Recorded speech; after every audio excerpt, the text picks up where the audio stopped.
go of her. Right now the voice was low, calm, kind of calm that doesn't ask twice. Ryan Walker's hand was still wrapped around Emily's wrist when he turned and saw them 4 men rising from their seats.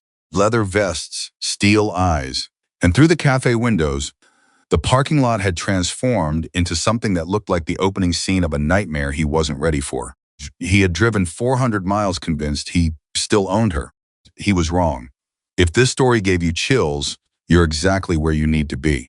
Subscribe to this channel and follow Emily's story all the way to the end, because what happens next will stay with you for a long time. Drop a comment and tell me what city you're watching from. I want to see how far this story travels. Emily Carter had a system. It wasn't complicated. It didn't require a manual or a therapist's guidance, though she'd had both. It was simply a set of small, visible rules she followed every single day, rules that had kept her alive and breathing and more or less functional for the past 14 months since she'd left Ryan Walker and driven west until the highway ran out of names she recognized. Rule 1, always park where you can see your car from inside. Rule 2, know where the back exit is before your shift starts. Rule 3, never ever let your guard down just because the day feels ordinary. She had learned those rules the hard way, not from a book, from a seminar, from experience. From years of learning exactly what a man looked like when he was about to lose his temper, and exactly how many seconds you had before the situation turned into something you couldn't walk away from without a bruise. But on that Tuesday in late October, the Arizona sun was doing what it always did, blazing through the front windows of Silver Canyon Motorcycle Cafe like the world had no idea what was coming, and Emily was carrying a tray of drinks across the dining floor, laughing at something a regular named Dale had said about his truck, and for exactly 47 seconds, she had forgotten to be afraid. 47 seconds. That was all it took. The front door opened. She didn't look up right away. New customers came in all the time. That was the job. You didn't flinch every time a door swung open, or at least you trained yourself not to. She had gotten pretty good at pretending, but something happened in her chest before her eyes even confirmed what her body already knew.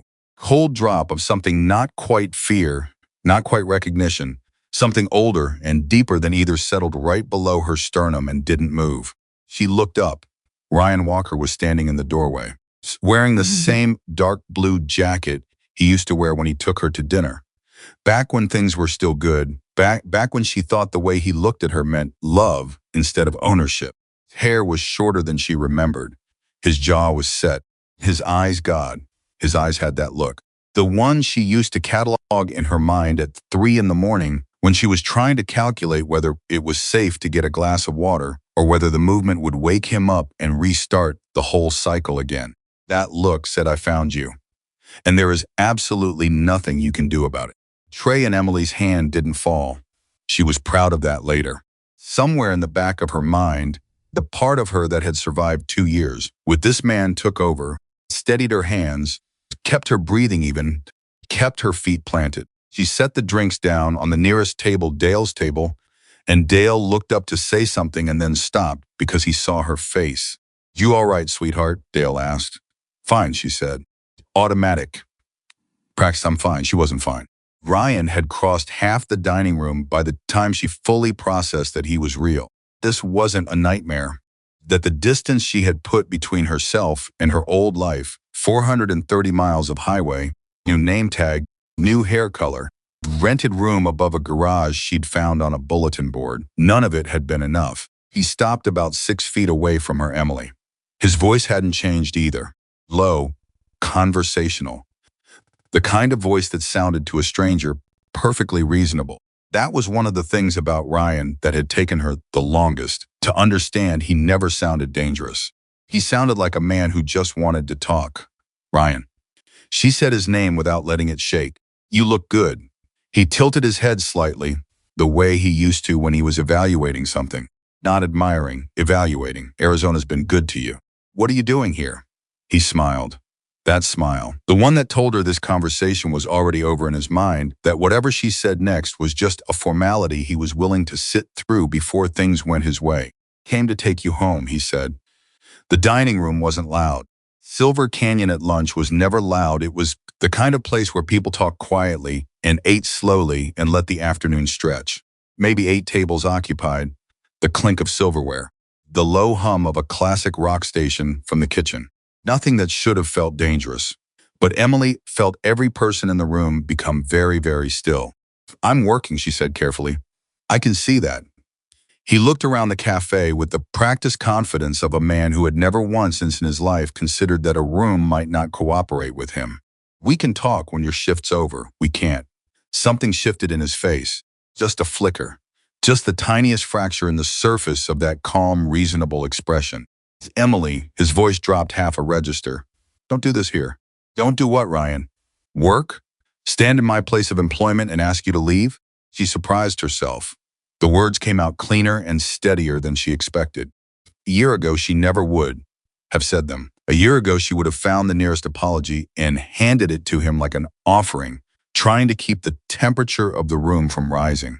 Something had changed in 14 months, something that even she hadn't fully measured until this exact moment. She was angry, not afraid, or not only afraid, angry. "You don't own me," she said. "You never did, and I need you to leave." The room held its breath. Ryan took one step toward her. "Drove 400 miles, he said quietly, and in his voice there was something new, not quite rage, not yet, but the foundation of it, the preheating. "I think you owe me more than that." "I don't owe you anything." He moved fast. That was always the thing people never understood until they'd seen it. Men like Ryan never telegraphed the moment they decided to stop being patient. 1 second he was talking. The next his hand was around her wrist, fingers closed tight, and he was pulling her toward him with that particular grip she remembered in her bones, the one that was just this side of a bruise, the one that didn't leave marks if you were careful. "Ryan, we're going to talk," he said. Still that same low voice, still sounding, to anyone who didn't know, almost reasonable. "Not here, outside. And you're going to her." The voice came from the corner of the room. Not loud, not aggressive, but with the kind of absolute, bedrock certainty that made every other sound in the room disappear. Ryan stopped. He turned. In the corner booth, the big one, the one that had been occupied every single Tuesday for the past 7 months, by the same group of men in leather vests, a figure was standing up. Jackson Miller. Most people called him Stone. He was 52 years old, built like a man who had spent decades doing things that required considerable physical endurance, with close-cropped gray at his temples and a face that had collected more than its share of years. He wasn't particularly tall. He wasn't making any kind of dramatic gesture. He was simply standing with a motorcycle helmet in his right hand and looking at Ryan with an expression that contained not a single molecule of threat because it didn't need to. It was the expression of a man stating a fact. "Let go of her," Stone said again. Right now, Ryan's jaw tightened. He didn't let go of Emily's wrist, but his grip changed, not softening exactly, but recalibrating. He was reading the room. He was good at that. Reading rooms was how men like Ryan survived their own behavior for so long. "This is a private matter," Ryan said. "Not anymore," Stone replied. And then 2 things happened simultaneously that Ryan Walker had absolutely not accounted for. The first thing was that 3 more men stood up from the corner booth. Big men, quiet men, men who moved with the same unhurried certainty as Stone, without any of the performance of aggression, which was somehow more unsettling than aggression would have been. The second thing was that Emily looked out the front window. She had glanced toward that window 1,000 times in the past year, checking the parking lot, following her rules, looking for exactly the kind of threat that had just materialized inside the cafe. Today, when she looked out the window, the parking lot was not what she expected. She had known in a vague way that there was some kind of community gathering happening in the area today. She had seen flyers. She had heard the distant rumble of engines earlier in the afternoon. She had been busy, and she had her system, and she hadn't connected those 2 pieces of information until right now. The parking lot of Silver Canyon Motorcycle Cafe was full, not moderately occupied, not busier than usual, full. Row after row of motorcycles, gleaming in the Arizona sun, their riders leather-vested, unhurried, watching through the cafe windows with the patient attention of people who had already decided what they were going to do if the situation required it. More than 100 of them. Emily's breath left her body. Ryan followed her gaze to the window, and for the first time in that entire encounter, for the first time in possibly years, in Emily's experience, she saw something new move across Ryan Walker's face. Doubt, just a flicker, gone almost before it arrived. But she saw it. "This is none of your business," Ryan said to Stone. His voice had a different texture, now still controlled, still that same low register, but with something underneath it that hadn't been there before. Not fear, not yet, but awareness. "You've got your hand on a woman who doesn't want to be touched," Stone said, walking slowly toward him. Not rushing, not posturing. Just walking the way you walk towards something you've already decided to handle. "That makes it everyone's business. She's my girlfriend." "No," Emily said. The word came out of her before she'd made a conscious decision to say it. Clear, clean, no wobble in it. "I am not your girlfriend," she said. "Haven't been for 14 months. I left you. I moved away. You drove 400 miles to follow me to my job, and you need to let go of my wrist right now." Something in the room shifted when she said that. She felt it. The quality of the silence changed. It wasn't the frozen, held breath silence from before. Something more active. The kind of silence that happens when a room full of people have made up their minds. Dale, 63 years old, retired, came in every Tuesday for the chicken sandwich and never talked about his feelings to anyone. Pushed his chair back from his table and stood up. He didn't say anything, he just stood up. Ryan's eyes moved around the room. Stone had stopped about 4 feet away. The 3 other bikers had spread out slightly, not surrounding Ryan, not boxing him in, just present, the way a wall is present. "You don't know what you're talking about," Ryan said. And now the control in his voice was costing him something. You could hear it, a slight elevation of pitch, a brittleness at the edges. "You don't know anything about our relationship, about what she's like, about how she just left without any Ryan." Stone's voice was patient, almost gentle. "The way you speak to someone who is about to make a very bad decision and you want to give them one last chance to reconsider. I'm only going to say this once more. Let go of her wrist." A long moment. Ryan looked at Stone. He looked at the men on either side. He looked out the window at the parking lot. He looked at Emily, and whatever he was looking for in her face, whatever he expected to find there, the submission or the apology or the fear that used to be reliably available, he didn't find it. What he found instead was a woman looking straight back at him, not running, not apologizing, not managing him, just looking, hand open. Emily pulled her wrist back and stepped away from him. She was aware, detached and almost clinical way, that her heart was hammering so hard she could feel it in her fingertips.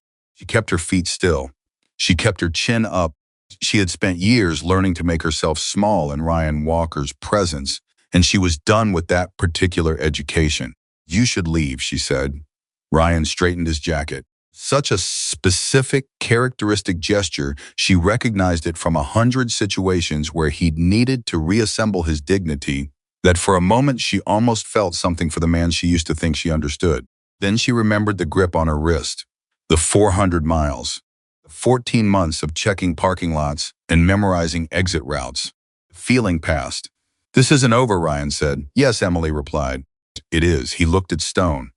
Stone looked back at him with an expression that communicated, without any hostility whatsoever, that he was prepared to stand in this spot for as long as necessary. Ryan turned and walked toward the door. He pushed it open. The bell above it chimed. He stepped out into the Arizona sunlight. For a moment, the entire cafe let out a collective breath that no one had realized they were holding. Then Dale, 63, retired, chicken sandwich, never talks about feelings, cleared his throat and said, "Well, somebody better call the police." "Already on it," said the young woman behind the counter, phone pressed to her ear, voice steady with the particular steadiness of someone who has been quietly terrified for the past 4 minutes and is doing a remarkable job not showing it. Emily stood in the middle of the dining floor, her wrist aching where Ryan had held it, and she was suddenly aware of all the eyes on her. Concerned eyes, apologetic eyes. The eyes of people who had watched and not moved, not because they were bad people, because that's what happened when fear arrived in a room. Without warning, it paralyzed even the well-intentioned, stole the moment from people who might have acted if they'd had even 30 seconds to prepare. She understood that. She had lived inside that paralysis for 2 years. Stone walked over to her. He didn't put his hand on her shoulder. He didn't hug her or make any kind of physical contact. Just stood beside her, a solid, unhurried presence, said quietly, "Are you hurt?" "No," she said, and then, because the truth was more complicated than that single syllable, "My wrist is a little sore." "Does he have a car?" "Yes, a black pickup." She stopped. Had. She had been about to describe his patterns automatically, the way you describe the weather patterns of the place where you live when you've spent long enough there. He usually parks in the back when he doesn't want to be seen. Stone nodded and turned slightly, communicated something wordlessly to one of the other men, who moved toward the rear of the cafe. "You should sit down," Stone said, "not as an order. As an invitation. I'm working," Emily said. He looked at her for a moment. Then something moved in his face that she would spend a long time afterward trying to name. Not pity, not sympathy exactly. Something more like recognition. "Dishes will wait," he said. "Sit down." She sat down. Outside, the parking lot was still full of motorcycles. Ryan's black pickup had not yet moved from wherever he'd parked it. Somewhere in the distance, she could hear sirens still far away, but getting closer. The cafe had not fully returned to normal. People were speaking in low voices. The woman at the counter was still on the phone. Dale had not sat back down, but had moved closer to Emily's table, standing a few feet away with his arms crossed and his jaw set, which was, she recognized, Dale's version of standing guard.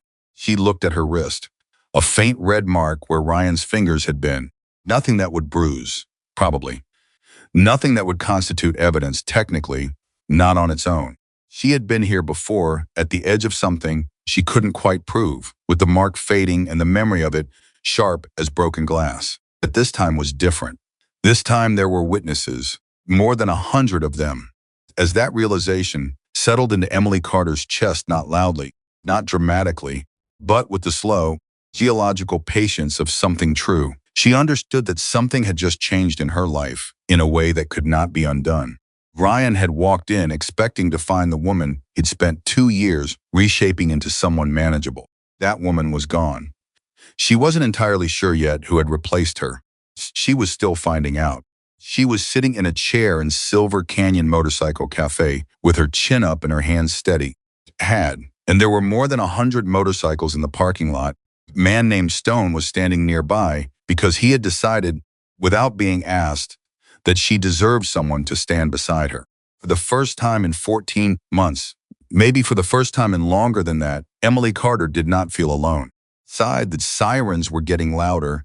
Inside, Ryan Walker's black pickup truck still hadn't moved. And in the front corner sat the cab. A group of bikers sat back down in their booth with the unhurried patience of men who had nowhere else to be and no intention of leaving until this situation was resolved one way or the other. Emily wrapped both hands around the glass of water someone had set in front of her. She breathed in, she breathed out, she waited. Because this time, for the first time, she wasn't the only one waiting. The police arrived 7 minutes after the call. 2 cruisers, 4 officers. They came through the front door with that particular energy of people who had been told something serious was happening and were still in the process of deciding how serious. Emily stood up when they walked in. She didn't have to. Nobody told her to.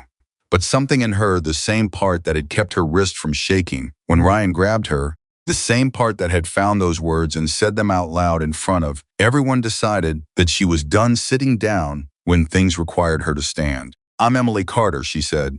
"He grabbed me. He followed me from Nevada. His name is Ryan Walker, and his truck is in the back parking lot." The officer closest to her, mid-40s, steady eyes, the kind of face that had heard a lot of stories and learned not to perform, surprise, looked at her for a moment. Then he looked at the room, at Stone and the 3 other bikers still in the corner booth, Dale still standing with his arms crossed, at the young woman behind the counter who had made the call. "Any witnesses?" the officer asked. The room answered before Emily could. "Saw the whole thing," Dale said. "Me too," said a woman at a table near the window, a retired schoolteacher named Margaret, who came in every Tuesday for the soup. He grabbed her wrist and started pulling her toward the door, said the young woman behind the counter, whose name was Jess and who was 24 years old and had never, her life, done anything that felt this important. I have it on the security camera too, the whole thing. The officer looked at Stone. Stone stood up, slowly, the way he did everything without hurry, without performance. Jackson Miller, he said. We were in the booth when it happened. All four of us saw it. There are also approximately 110 other witnesses in the parking lot who saw the initial confrontation through the window before they came inside. The officer blinked just once. 110. Give or take, Stone said. The second officer had already gone out the back to find Ryan's truck. The radio on the first officer's shoulder crackled. Voice confirmed the black pickup was there. The driver was still in it. Emily heard that, and something happened in her chest, a complicated release of something she hadn't known she was holding, because she had expected him to run. That was the thing about Ryan. He always had an exit strategy. He always knew when to disappear and reappear on his own schedule, on his own terms. When enough time had passed and she'd almost managed to convince herself she was safe again. But he hadn't run. He was sitting in his truck. She didn't know yet whether that was because he was calculating his next move or because the sight of 100 motorcycles had finally penetrated whatever armor he walked around in. She didn't know, and she realized it didn't matter. He was there. The police were there. And this time, for the first time in every bad experience she'd ever had with Ryan Walker, the story was not going to be his version against hers. Carter, the officer with the steady eyes, pulled out a notepad to ask you a few questions.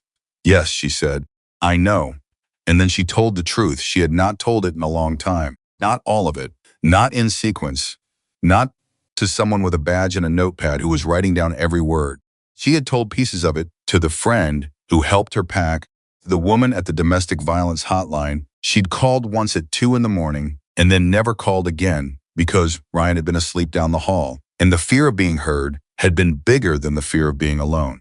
She had told pieces of it to herself, dark, the rented room above the garage, trying to assemble the pieces into something that made sense. She had never told the whole thing, start to finish, out loud, to someone who was going to do something with it.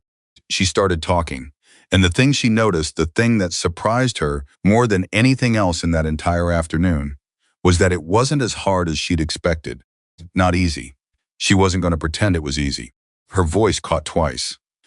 Her hands, which she'd been holding carefully still in her lap, opened and closed once against the fabric of her apron. There was a moment, about 4 minutes in, CT, where she described a particular night in their apartment in Nevada when Ryan had locked the front door and put the key in his pocket and told her they were going to finish this conversation if it took all night and she had to stop talking for 3 full seconds and breathe through something that lived below language, below story, in the body itself. She kept going because the officer was writing everything down, because Jess was standing 6 feet away, Margaret, Dale, 4 Hell's Angels in a corner booth, all of them were listening.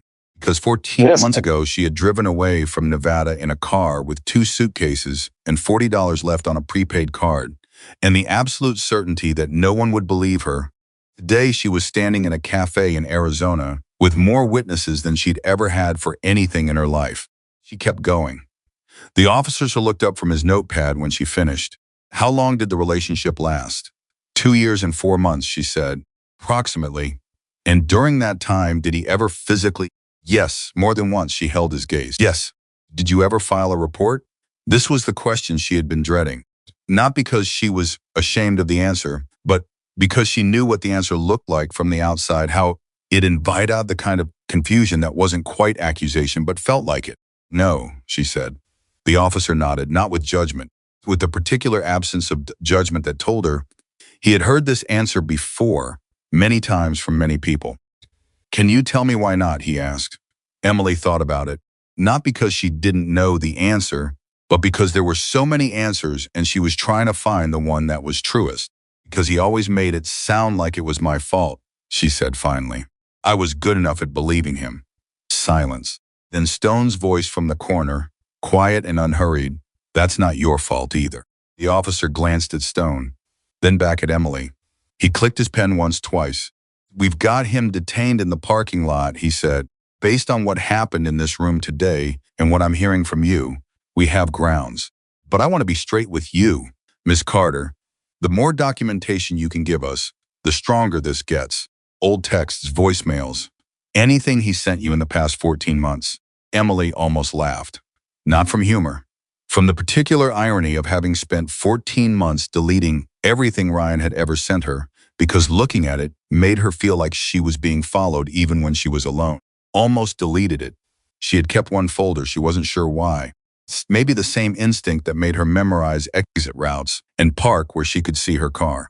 The part of her that had never entirely believed that the danger was over, even when she'd very much wanted to believe it. I have some things, she said, on my phone. From the last 3 months, the officer straightened slightly. That's significant. How significant? Significant enough that you shouldn't delete anything before talking to someone from our victim services unit. The word victim moved through Emily's body in an odd way. She had spent years refusing it, not because she was in denial about what Ryan was, but because accepting it had felt, somehow, like accepting that she was permanently dominated by what had happened to her. Like it was a label that went on the front and stayed there. Today, standing in a cafe with an officer writing down her story and 100 motorcycles in the parking lot and the sound of a second patrol car pulling in around the back, she thought about it differently. Victim wasn't a permanent state. It was a moment that had a before and an after, and she was standing in the after. Okay, she said, I won't delete anything. Outside, she heard voices. Not arguing, controlled. Professional. The sound of a situation being managed by people who knew how to manage it. She heard Ryan's voice once, raised slightly above its usual register, and then she heard it drop back down, and then she didn't hear it anymore. Jess appeared at her shoulder with a glass of sweet tea, set it down on the table without saying anything, then squeezed Emily's shoulder once brief, careful, and went back behind the counter.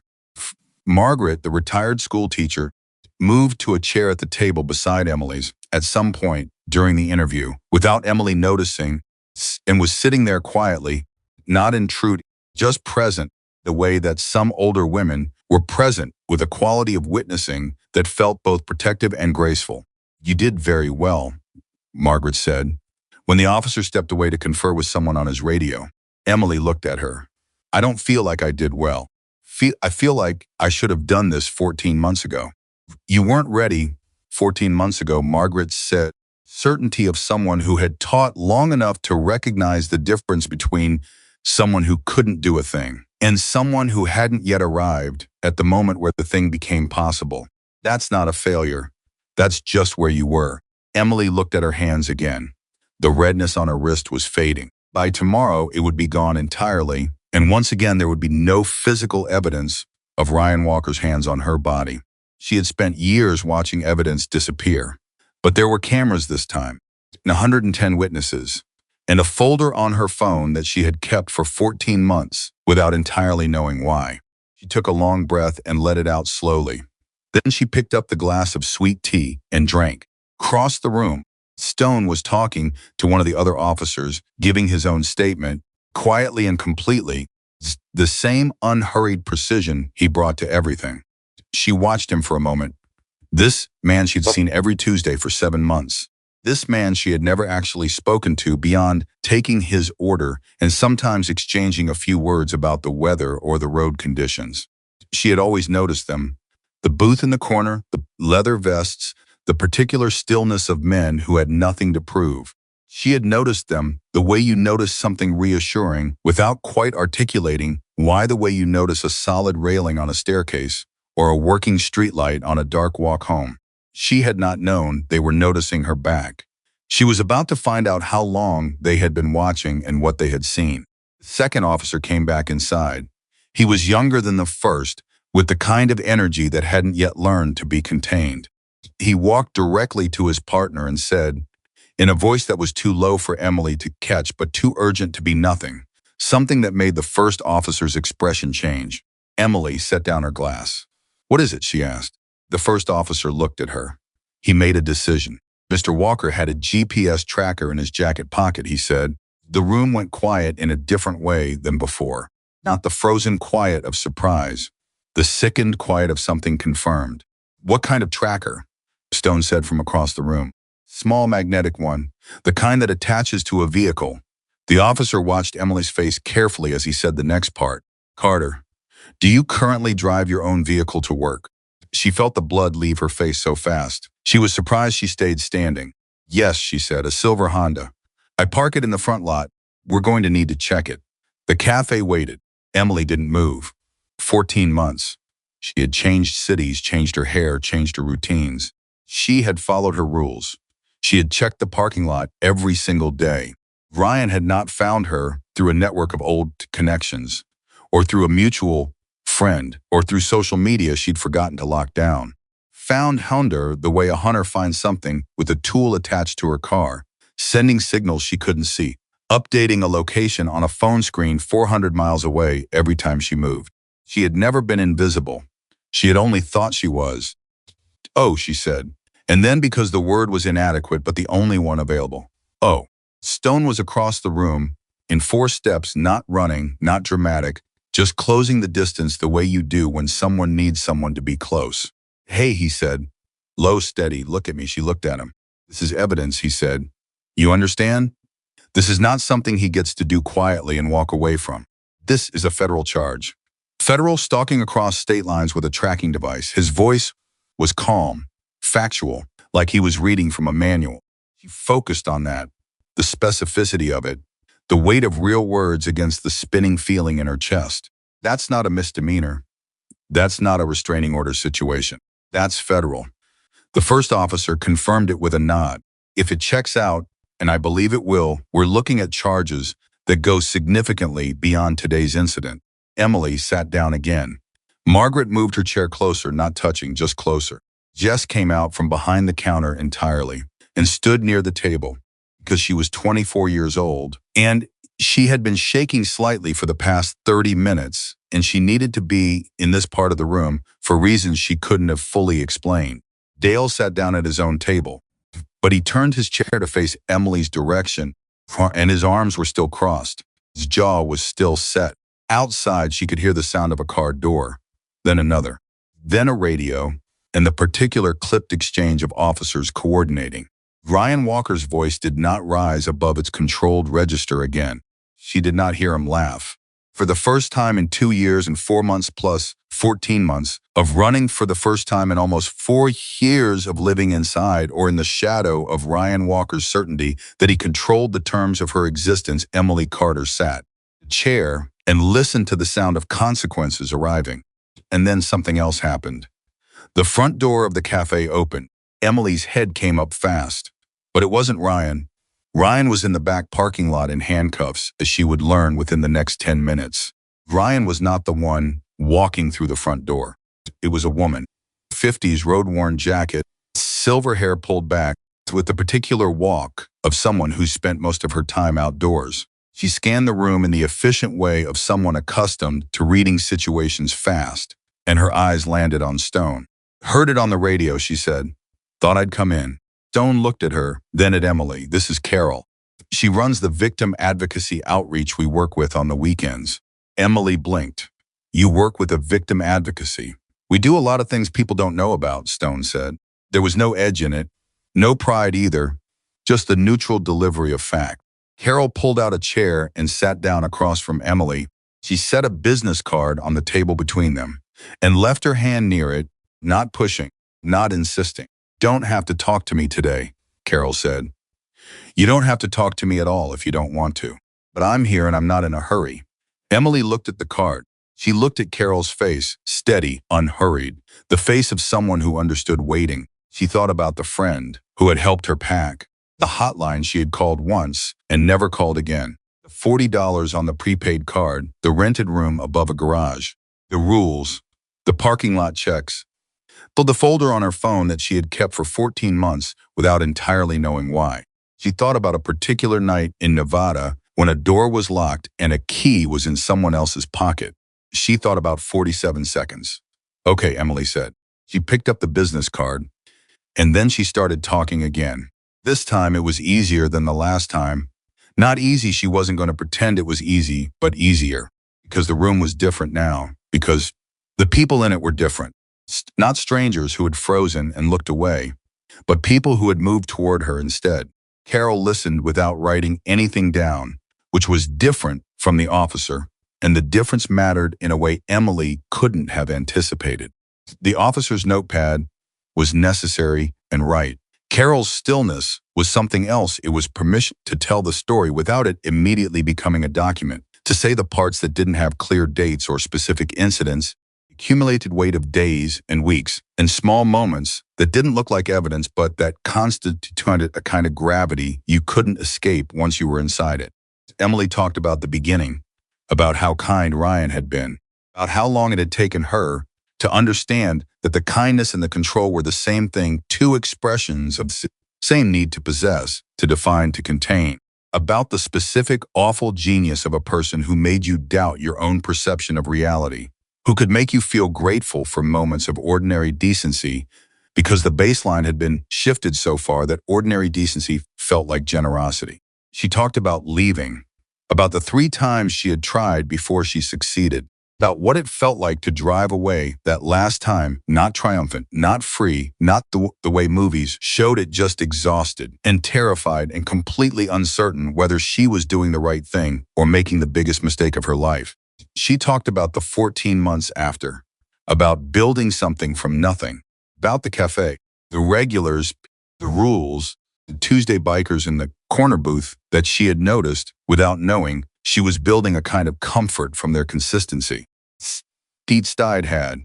And then she talked about 47 seconds, about how she had been laughing at something said about his truck, and for 47 seconds she had forgotten to be afraid, and then the door had opened. Carol said, "Did you think, when that door opened, that you were alone?" Emily thought about it honestly. "Yes," she said. "For the first 3 seconds, yes. After the 3 seconds." Emily looked across the room at Stone, who was still talking to the officer, calm and thorough and completely present. She looked at Dale with his crossed arms, at Jess behind the counter, Margaret in the chair beside her. She looked out the window at the parking lot, still full, the afternoon sun moving across 100 motorcycles like something ordinary, like this was just another Tuesday. After the 3 seconds, Emily said slowly, "I realized I hadn't been alone for a while, just hadn't known it yet." Carol picked up the business card from the table and held it out. Emily took it and put it in the pocket of her apron, where she kept her order pad and a pen, and now the name and number of someone who understood the language she had been living inside for 4 years. Outside, the radio crackled. The first officer came back inside and walked to Emily's table. "Carter," he said, "the tracker was on your vehicle. Magnetic mount, rear passenger wheel well. It's been logged as evidence." He paused. "Mr. Walker is being transported now. Given the totality of today's events and the tracking device, he's not going to be released tonight." Emily stared at him. "Not tonight." She turned the words over. 14 months. She had never once gone to sleep knowing that Ryan Walker was definitively, verifiable, not free to come through a door. She had gone to sleep hoping, calculating distance, reassuring herself with geography, but she had never had it stated as fact by someone with a badge and a notepad. "Not tonight." "Thank you," she said, and her voice, for the first time in the entire afternoon, cracked slightly on the second word. Officer nodded. He was not unkind. He had never been unkind. He left her with his card and told her someone from the Victim Services Unit would contact her within 24 hours. Told her not to drive anywhere alone tonight. He told her to call if she thought of anything else. He went back outside. The cafe was quiet, not the stunned, airless quiet from earlier. Different kind. The quiet of people who had been through something together and were still sitting with the weight and the warmth of it. Margaret put her hand briefly over Emily's and then withdrew it. Dale cleared his throat and said gruffly, to no one in particular, "I'm getting the check." Jess laughed, a small, surprised sound, like a laugh that hadn't expected to be there. Emily, sitting in the middle of Silver Canyon Motorcycle Cafe on a Tuesday in late October with a tracker-free car in the parking lot and Ryan Walker in the back of a police cruiser and a business card, an apron pocket, and a glass of sweet tea in her hands. Emily smiled. It wasn't the smile she wore for customers. Wasn't the practiced, careful, everything is fine smile she had perfected over years of needing people not to look too close. Small and tired and real. Stone, coming back across the room with his helmet in his hand, saw it, something in his face that weathered, settled face that gave very little away, shifted just enough to tell her that he saw it, that it mattered. He didn't say anything. He sat back down in the corner booth. Emily Carter picked up her order pad, put the pen behind her ear, and went back to work. Because the dishes, as Stone had said, would wait. She had been waiting long enough. She finished her shift. That was the part people found hardest to understand later. When the story spread, as stories do, people heard what had happened at Silver Canyon on that Tuesday afternoon and asked Emily what she did after the police left and Ryan was gone and the parking lot had started slowly to clear. She finished her shift. She took orders. She refilled coffee. She brought Dale his check he overtipped, which he always did when he felt strongly about something and couldn't find the words for it. She wiped down tables. She rolled silverware into napkins for the next morning's setup. She did every ordinary thing that the job required of her because the job had been her anchor for 14 months, and she wasn't ready to let go of it yet, not even for an afternoon, not even after everything. The biker's estate. That was the other part people noticed. Parking lot thinned as the afternoon wore on riders, heading out in groups of 2 and 3, back toward whatever roads had brought them to Arizona for the community gathering, but Stone's booth stayed occupied. 4 men who had nowhere else to be, ordering refills and not taking up more space than they needed, present in the quiet way they had always been present on Tuesdays. When the last customer cleared out around 5:30 and Jess started on the closing checklist, Stone stood up and brought his mug to the counter himself. It was the kind of small gesture that shouldn't have meant anything. Emily noticed it anyway. "You didn't have to stay," she said. "I know," he said. She wiped down the counter, steady hands. She was proud of the steady hands. "How long have you been coming here?" she asked. 7 months about. "And you?" She stopped, started again. "Had. How long did it take you to notice something was wrong with me?" Stone set the mug down carefully. He wasn't a man who answered questions fast, she had learned. Not because he didn't know the answer, but because he took seriously the business of saying things accurately. "Second Tuesday," he said. Emily stopped wiping. "Second Tuesday," she repeated. "You were taking an order at the table near the window." He said. A man raised his voice, not at you. He was on his phone, and before he even finished the first word, you had already taken half a step back, and your hand had already gone to your apron pocket. He paused. Seen that before. She didn't ask him where he'd seen it. Some things you could tell, just from the way a person said them, that the story behind it was long and not theirs to summarize. "You never said anything," she said. "You weren't asking for anything," he replied. People who have been through what you've been through, you don't always want someone to swoop in. Sometimes you just need to know someone's there. She looked at him for a long moment. "You were watching out for me," she said. Not quite a question. "We were being neighbors," he said. "That's all." Jess had stopped pretending to do the closing checklist and was listening from 6 feet away with the particular intensity of someone who understood they were in the presence of something real. Emily folded the dish towel she was holding and set it on the counter. "There's something I need to tell you," she said, "about the dog." Stone's expression shifted slightly. Curious but patient. 3 months ago, Emily said, there was a dog outside the back of the cafe. Stray. Hurt, I think, limping. I found him when I was taking out trash and I gave him some of the leftover sandwich meat and sat with him for a while until he seemed okay. She paused. Figured no one saw that. Rico saw it, Stone said. He tilted his head slightly toward one of the other men in the booth, a quieter man, younger, who had been observing the entire afternoon with the focused attention of someone storing everything away. He mentioned it. Why did that matter? Stone thought about it. Because people show you who they are in the moments they think no one's watching, he said. You sat with a hurt animal in a back lot by yourself when you had 12 other things to do. Nobody asked you to. Nobody was going to know. He looked at her steadily. Told us who you were. Emily sat down on the stool behind the counter. Not because she was tired she was, but that wasn't why. She sat down because something in her legs had decided quietly that they had been carrying a certain weight for a long time, and it was acceptable to rest for a moment. I want to ask you something, she said, and I want you to tell me the truth even if you think I won't like it. All right. Did you know he was coming? Before today? The question sat in the air between them. Stone was quiet for 4 full seconds. No, he said, not specifically, but he stopped. But what? He reached into the inner pocket of his vest and took out his phone. He found something on it and set it on the counter, screen up, facing her.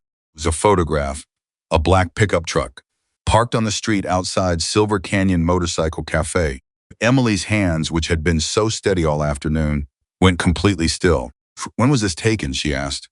Her voice came out almost normal. She was distantly impressed. 11 days ago, Stone said. Rico noticed the truck because it was there when we arrived and it was still there when we left, 3 hours later. Driver never came in, never got out. He paused. We ran the plates. Emily looked up at him. We have people, he said simply. I'm not going to explain more than that. The point is the truck was registered to a Ryan Walker in Henderson, Nevada. We didn't know who he was to you, but we knew he'd been sitting outside your workplace for 3 hours without a reason we could see. Air in the cafe felt different. You should have told me, Emily said. Even as she said it, she wasn't sure she meant it. Because she thought about what it would have felt like 11 days ago to be told that a truck registered to Ryan Walker had been parked outside. She thought about what that knowledge would have done to the thin, careful structure she had built around herself to keep functioning. The sleep she was already losing. The rules she was already following. Maybe, Stone said. I've been going back and forth on it since then. What were you going to do if he came back before today? Stone was quiet again. Then we were going to be here. 4 words. Simple, declarative, completely inadequate to the magnitude of what they contain. Going to be here. They had been here every Tuesday for 7 months. And 11 days ago, when a black truck sat outside for 3 hours, they had noted it, investigated it, quietly escalated their presence without saying a word to her. Not because they didn't trust her, but because they understood something about the specific exhaustion of being a person who has been vigilant for years and who needs desperately to believe that the safe place is actually safe. They had tried to keep it safe for her, without telling her, without being asked. Emily pressed her hands flat against the counter and breathed for a moment. Jess had stopped even pretending.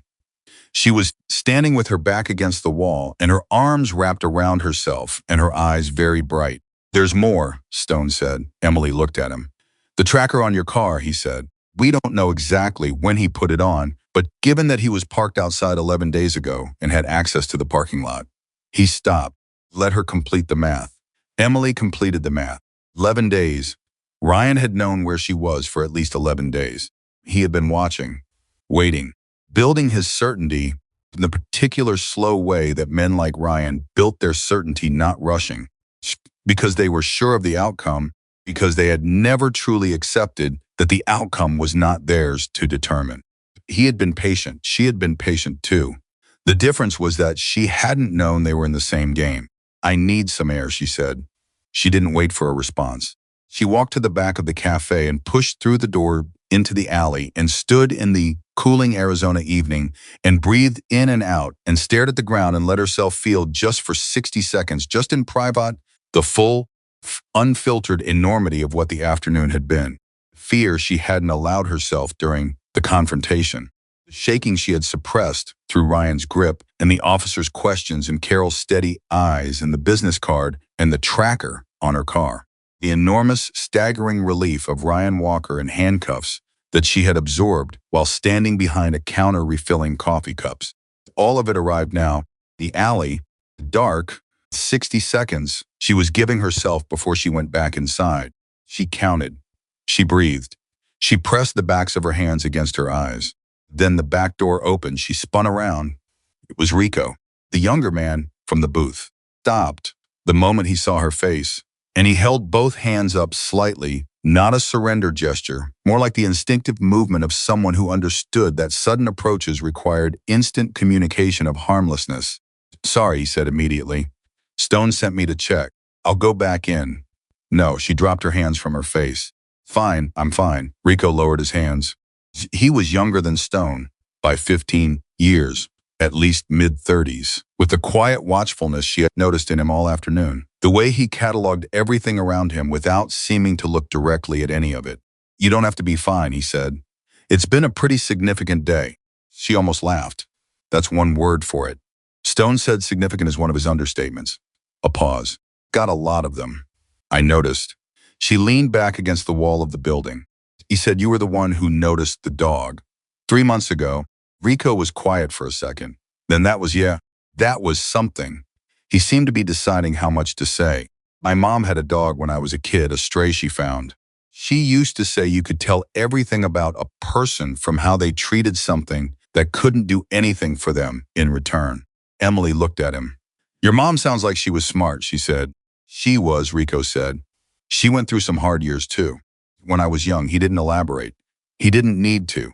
The shape of the thing was clear enough. Emily understood then, not just about Rico, not just about this one moment, but about all of it.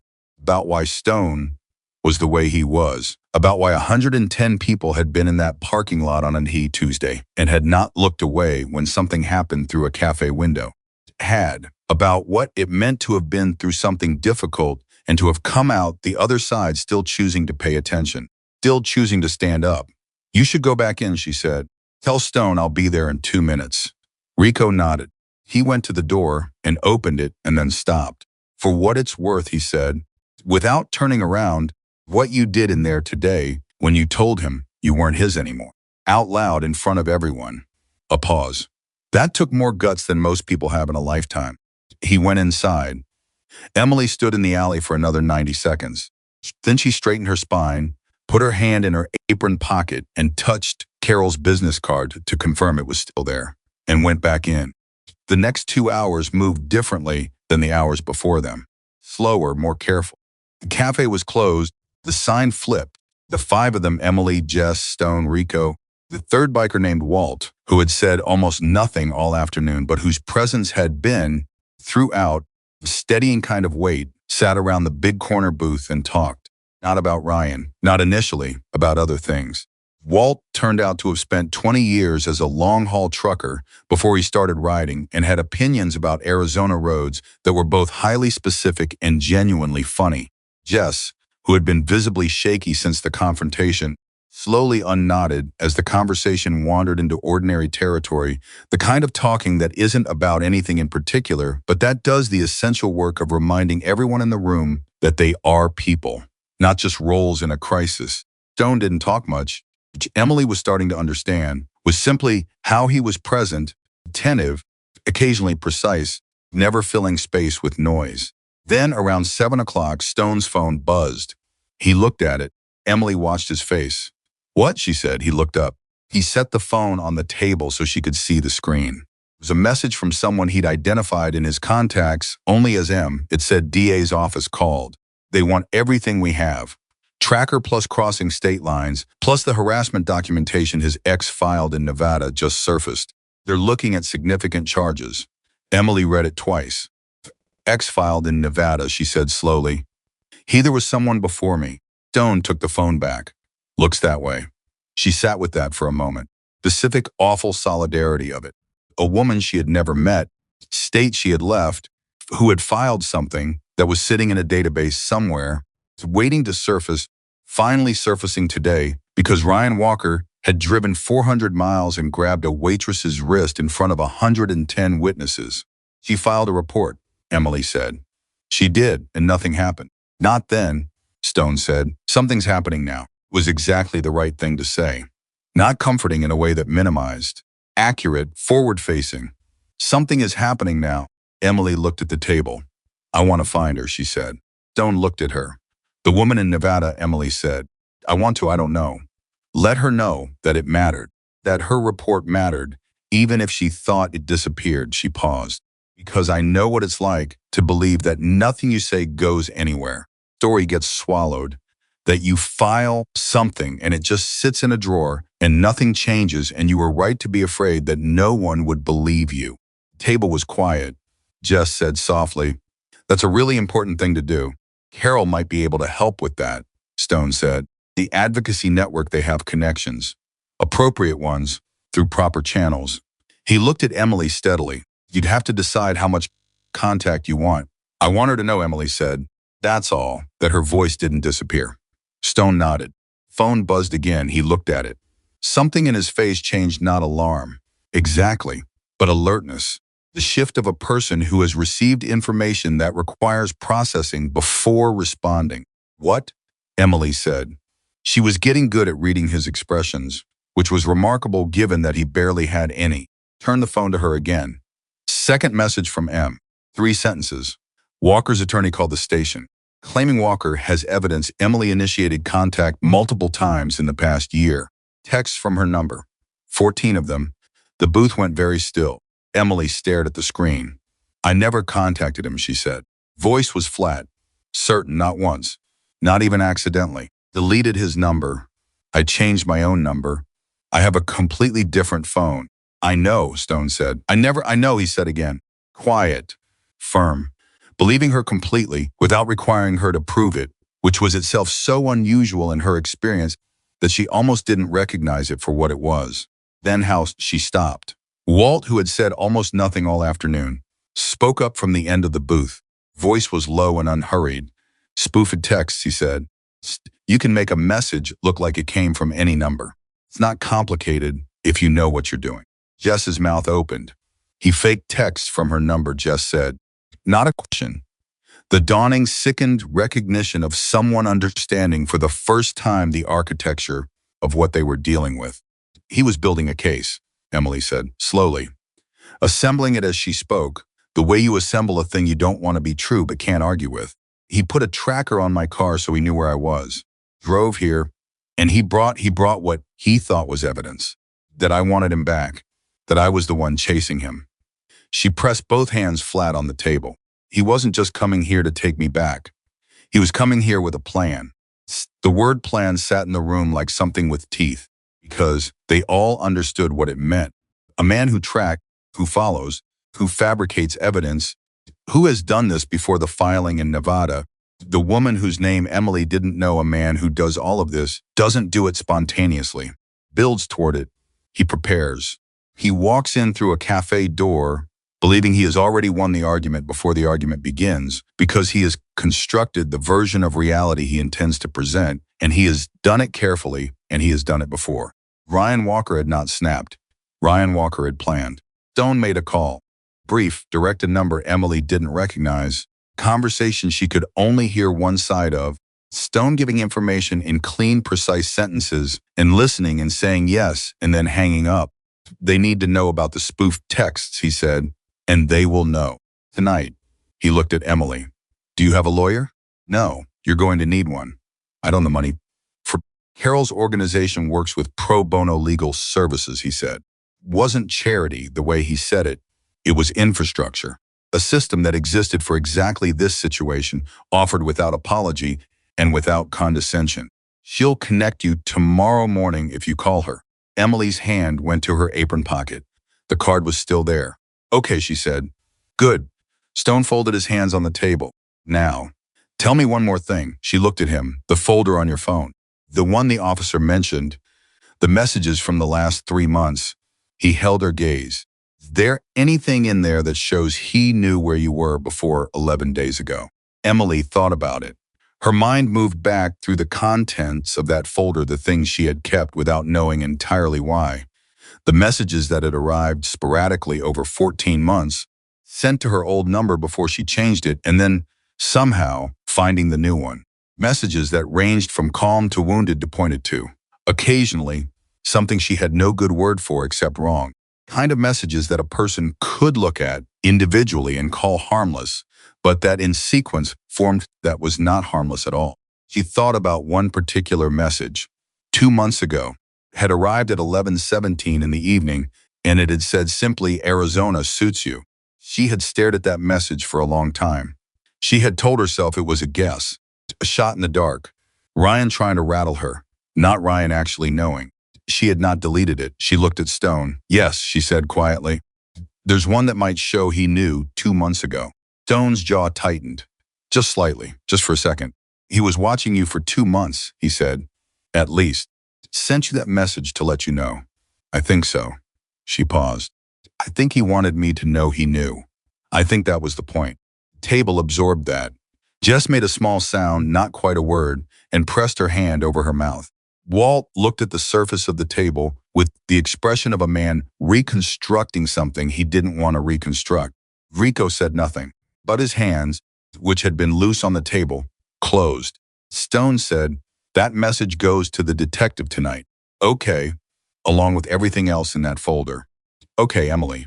He waited until she looked at him directly. What he did, the tracking, the monitoring, the message, the plan he walked in here with today, that is not the behavior of someone who is going to accept consequences quietly. You understand what I'm saying? She understood exactly what he was saying. "You think this isn't over," she said. "I think this is the beginning of the legal part," he said carefully. "The legal part is where people like this fight hardest, because the legal part is where they finally have to deal with something they can't control." She nodded slowly.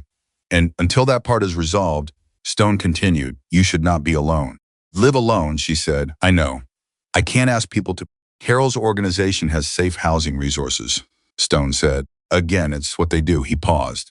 "But also, and I'm saying this as a neighbor, not as anyone's protector, because you don't need protecting so much as you need backup. If you want, you can call the cafe.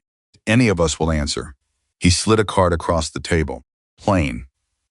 A phone number handwritten on the back, not his name, not the organization, just a number. Emily looked at it. She thought about the $40 on the prepaid card, the rented room above a garage, the 430 miles, the 47 seconds. She thought about a woman in Nevada who had filed a report and thought it disappeared.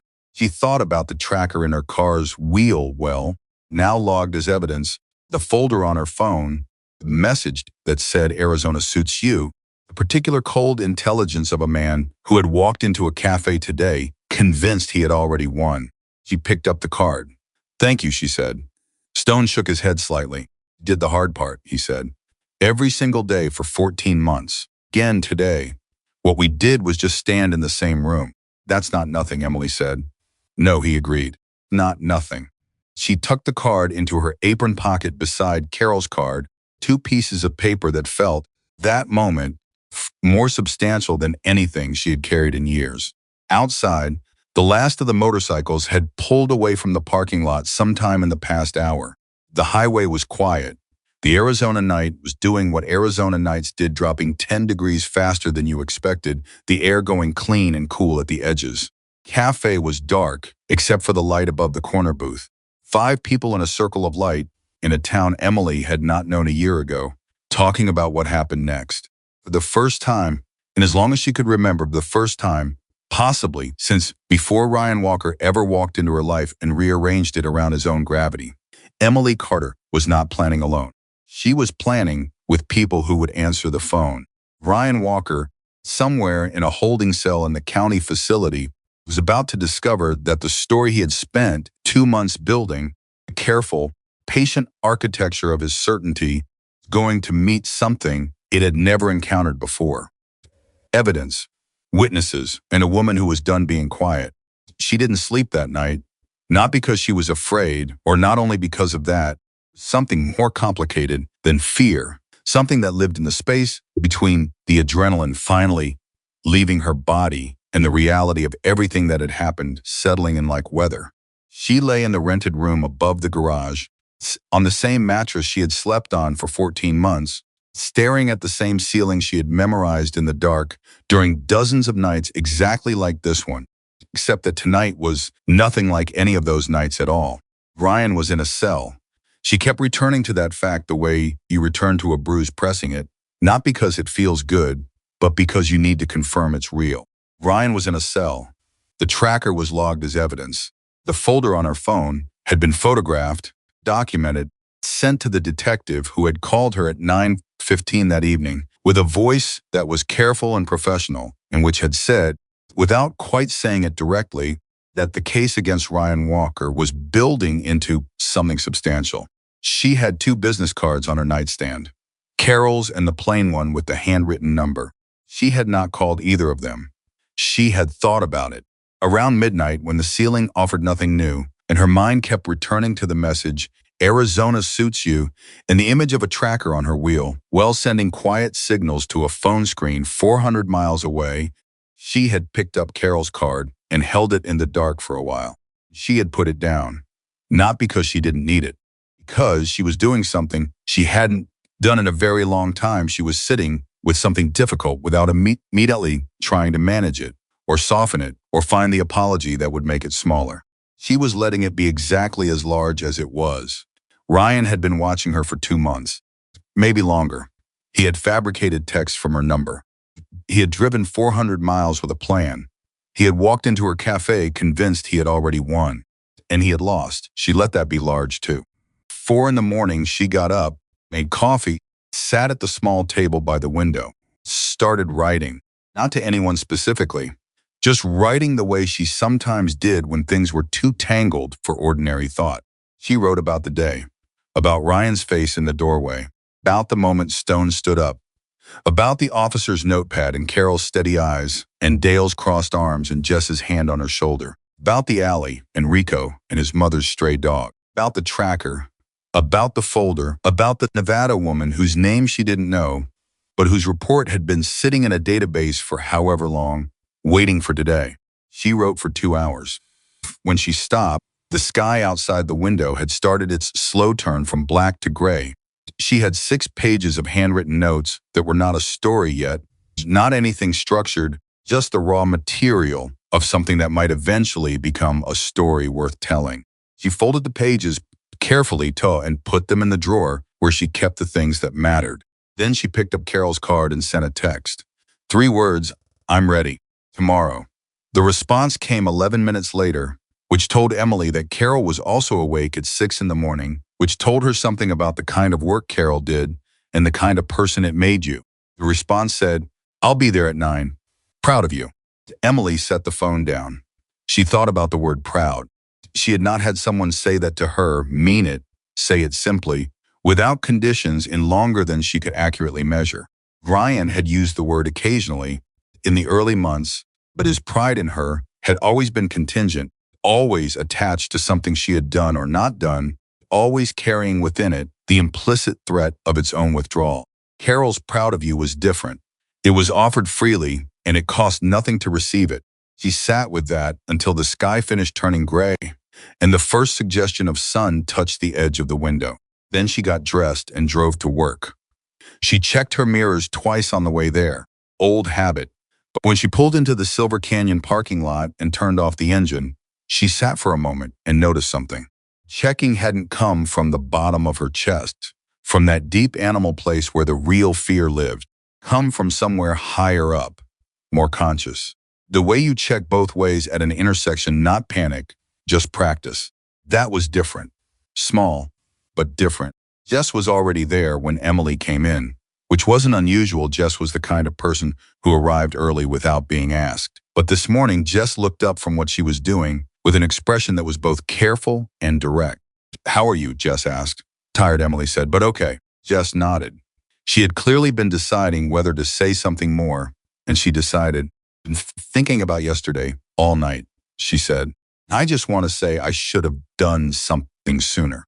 When he came in, when he was walking towards you, I saw it happening and I froze, and I've been sitting with that."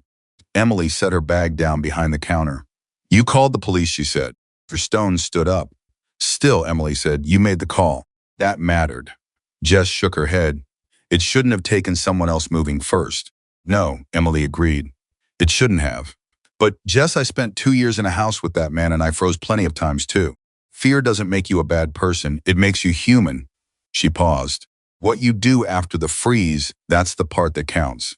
Jess pressed her lips together. Something moved in her eyes that she was working to contain. "Okay," she said finally. "Okay." The morning was quiet. Midweek slow, the kind of hours that passed in a rhythm of coffee and small orders, and the radio low in the kitchen. Dale came in at his usual time, sat at his usual table, ordered his usual coffee, and then looked at Emily with the particular expression of a man who had something to say and was marshaling the courage to say it. She set his coffee down and waited. "I've been thinking," Dale said, "about yesterday, about how I just sat there. For most of it." He wrapped both hands around his mug. "I stood up eventually, but not fast enough." "You stood up," Emily said. "Late. Late is still standing." Dale looked at her with the slightly wounded expression of a man who had come prepared for a harder conversation and wasn't sure what to do with a shorter one. I have a daughter, he said. She's 31. Lives in Phoenix. We don't talk as much as we should. A pause. I kept thinking about her yesterday. After everything. I keep thinking about her this morning. Emily looked at him. Call her, she said. Dale picked up his coffee. Set it down, picked it up again. Yeah, he said. I think I will. He called her that afternoon, as Emily would learn later. Daughter, whose name was Pamela, answered on the second ring, and they talked for 45 minutes, which was longer than they had talked in one conversation in 3 years. It was not a perfect conversation. There were things in it that were hard and things that were left for another time. But it happened. Some things, once unlocked, kept opening. Carol arrived at 9 o'clock exactly the way she had said she would. She came in through the front door in the same road-worn jacket, ordered a coffee she barely touched, sat down across from Emily in the corner booth, Stone's booth, which felt right in a way that Emily couldn't entirely explain, and they talked for 2 hours. Carol was methodical without being clinical. She had a way of asking questions that didn't feel like interrogation, that felt, instead, like someone helping you locate something you already possessed but had lost track of. She asked Emily about her support network, about housing security, finances, about whether she had anyone she trusted in the area. And Emily thought about Jess and Dale and Margaret and the plain card with the handwritten number and said yes, more than she'd expected. Carol connected her that morning with a pro bono attorney named Patricia Voss, who called at 10:30 while Emily was still sitting in the booth and introduced herself in the brisk, efficient manner of someone who was extremely competent and not particularly interested in small talk. Reviewed the preliminary information from the detective's office, Patricia said. Tracker charge is the strongest piece. Combined with the crossing of state lines and the pattern of behavior, we're looking at a federal stalking charge that carries real weight. The spoof texts are significant because they show premeditation. He wasn't just following you impulsively. He was constructing a narrative. Can he use them against me? Emily asked. Court, he can try, Patricia said, but forensic analysis of the messages will show they were spoofed. That's not complicated for the right technician, and we'll have the right technician. A pause, brief, precise. Carter, I want to ask you something directly. Is there anything you're worried about from your time in the relationship that you think he might use? Anything you said or did that he might try to reframe? Emily thought about it carefully. 2 years and 4 months. Things she had said in the grip of his reality, the arguments she had lost, not because she was wrong, but because he was better at the game. The moments she had apologized for things that weren't her fault, the apologies sometimes captured in text that had been designed for exactly this kind of reframing. Yes, she said honestly, there are things. Texts from when we were together. I was managing him a lot of the time, and managing him sometimes meant things I didn't entirely mean. Keep the temperature down. That's extremely common, Patricia said, without judgment, without pause, as if this were a known fact, which it was, which was something Emily had not entirely allowed herself to know until this moment. Can you walk me through the context of those messages when we meet in person? Yes. Good. I'll need the full folder from your phone. Everything, even things that seem small. Patterns matter more than individual incidents. Another pause. One more thing. The woman in Nevada. The prior report. I'm going to reach out to the prosecutor's office about coordinating. She's willing to be involved. Her documentation creates a pattern that is very difficult to argue around. Do you have any objection to that outreach? Emily pressed the phone against her ear. She thought about a woman she had never met, who had done something brave in a state Emily had since put in her rearview mirror, whose bravery had sat in a database for years doing nothing, and was now, today, doing something. No objection, Emily said. Please reach out. She hung up and sat in the booth for a moment. Carol was watching her from across the table with that quality of patient attention. She's good, Emily said. She's the best I've worked with, Carol said simply. She doesn't lose cases like this. Have there been cases like this? Plenty. Carol turned her coffee mug slowly in her hands. More than I can count. And I'll tell you what I tell everyone I work with who sits where you're sitting. She looked at Emily directly. The legal outcome matters. It matters enormously. But it's not the whole thing. The whole thing is what happens inside you while the legal part is being resolved. That's the part you have to tend to. Emily looked at her. Been writing, Emily said this morning. Before the sun came up. Don't know what it is yet. Keep doing that, Carol said immediately. Whatever that is, keep doing it. The door opened. Both women looked up. It was Stone. He wasn't in his vest, he was in a plain jacket, which made him look both more ordinary and somehow more solid. He scanned the room in the efficient way he had, clocked Emily and Carol in the booth, and walked over. Didn't expect to see you today, Emily said. I was in the area, he said, which she was learning was the thing Stone said. Instead of I was thinking about you and wanted to check. He looked at Carol. She get connected, Patricia Voss, Carol said. Something in Stone's face relaxed marginally. Good. Looked at Emily. How are you doing? Honestly, she said, I'm running on 2 hours of sleep and 6 pages of notes I wrote at 4 in the morning, and more coffee than is medically advisable. She paused. But I'm okay. I think I'm actually okay. Stone nodded, pulled out the chair at the end of the booth, and sat down, not asking, not making a production of it, just sitting down the way you sit down when you are somewhere you have decided you are going to be for a while. There's something you need to hear, he said. His tone shifted. Just slightly. That particular register that she was learning to read, the one that meant the thing he was about to say was not going to be easy but was going to be true. Detective called me this morning, Stone said. About the Nevada woman. Emily went still. Her name is Angela, Stone said. She filed a report against Ryan Walker 3 years ago.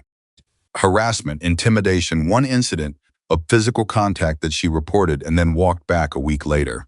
He paused. She walked it back because he convinced her she had misremembered, that she'd been emotional, that the version she told the police wasn't accurate. Emily felt the words move through her the way cold water moves fast and total and impossible to stop. He made her doubt her own report. Emily said yes. She believed him. She was with him for 18 months, Stone said carefully. The time the report came up, he had enough influence over how she understood her own experience that he could do exactly that. Carol said nothing. Her hands were still around her mug, and her expression was the expression of someone who had heard this particular shape of story before and had learned to hold it without letting the weight of it show on her face, because showing the weight didn't help anyone. She okay? Emily asked. She's been out of it for 3 years, Stone said. She's in a better place. But when the prosecutor's office contacted her this morning, he stopped. What? She cried, Stone said. According to the prosecutor. She cried for about 5 minutes on the phone, and then she said yes.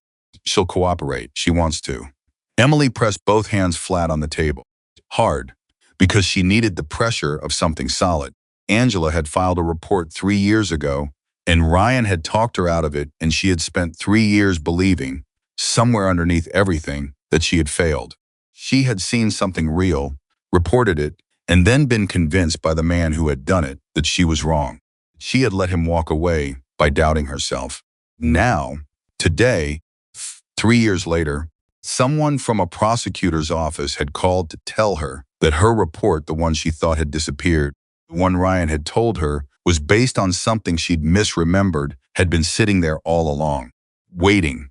I want to call her, Emily said. Stone and Carol looked at each other.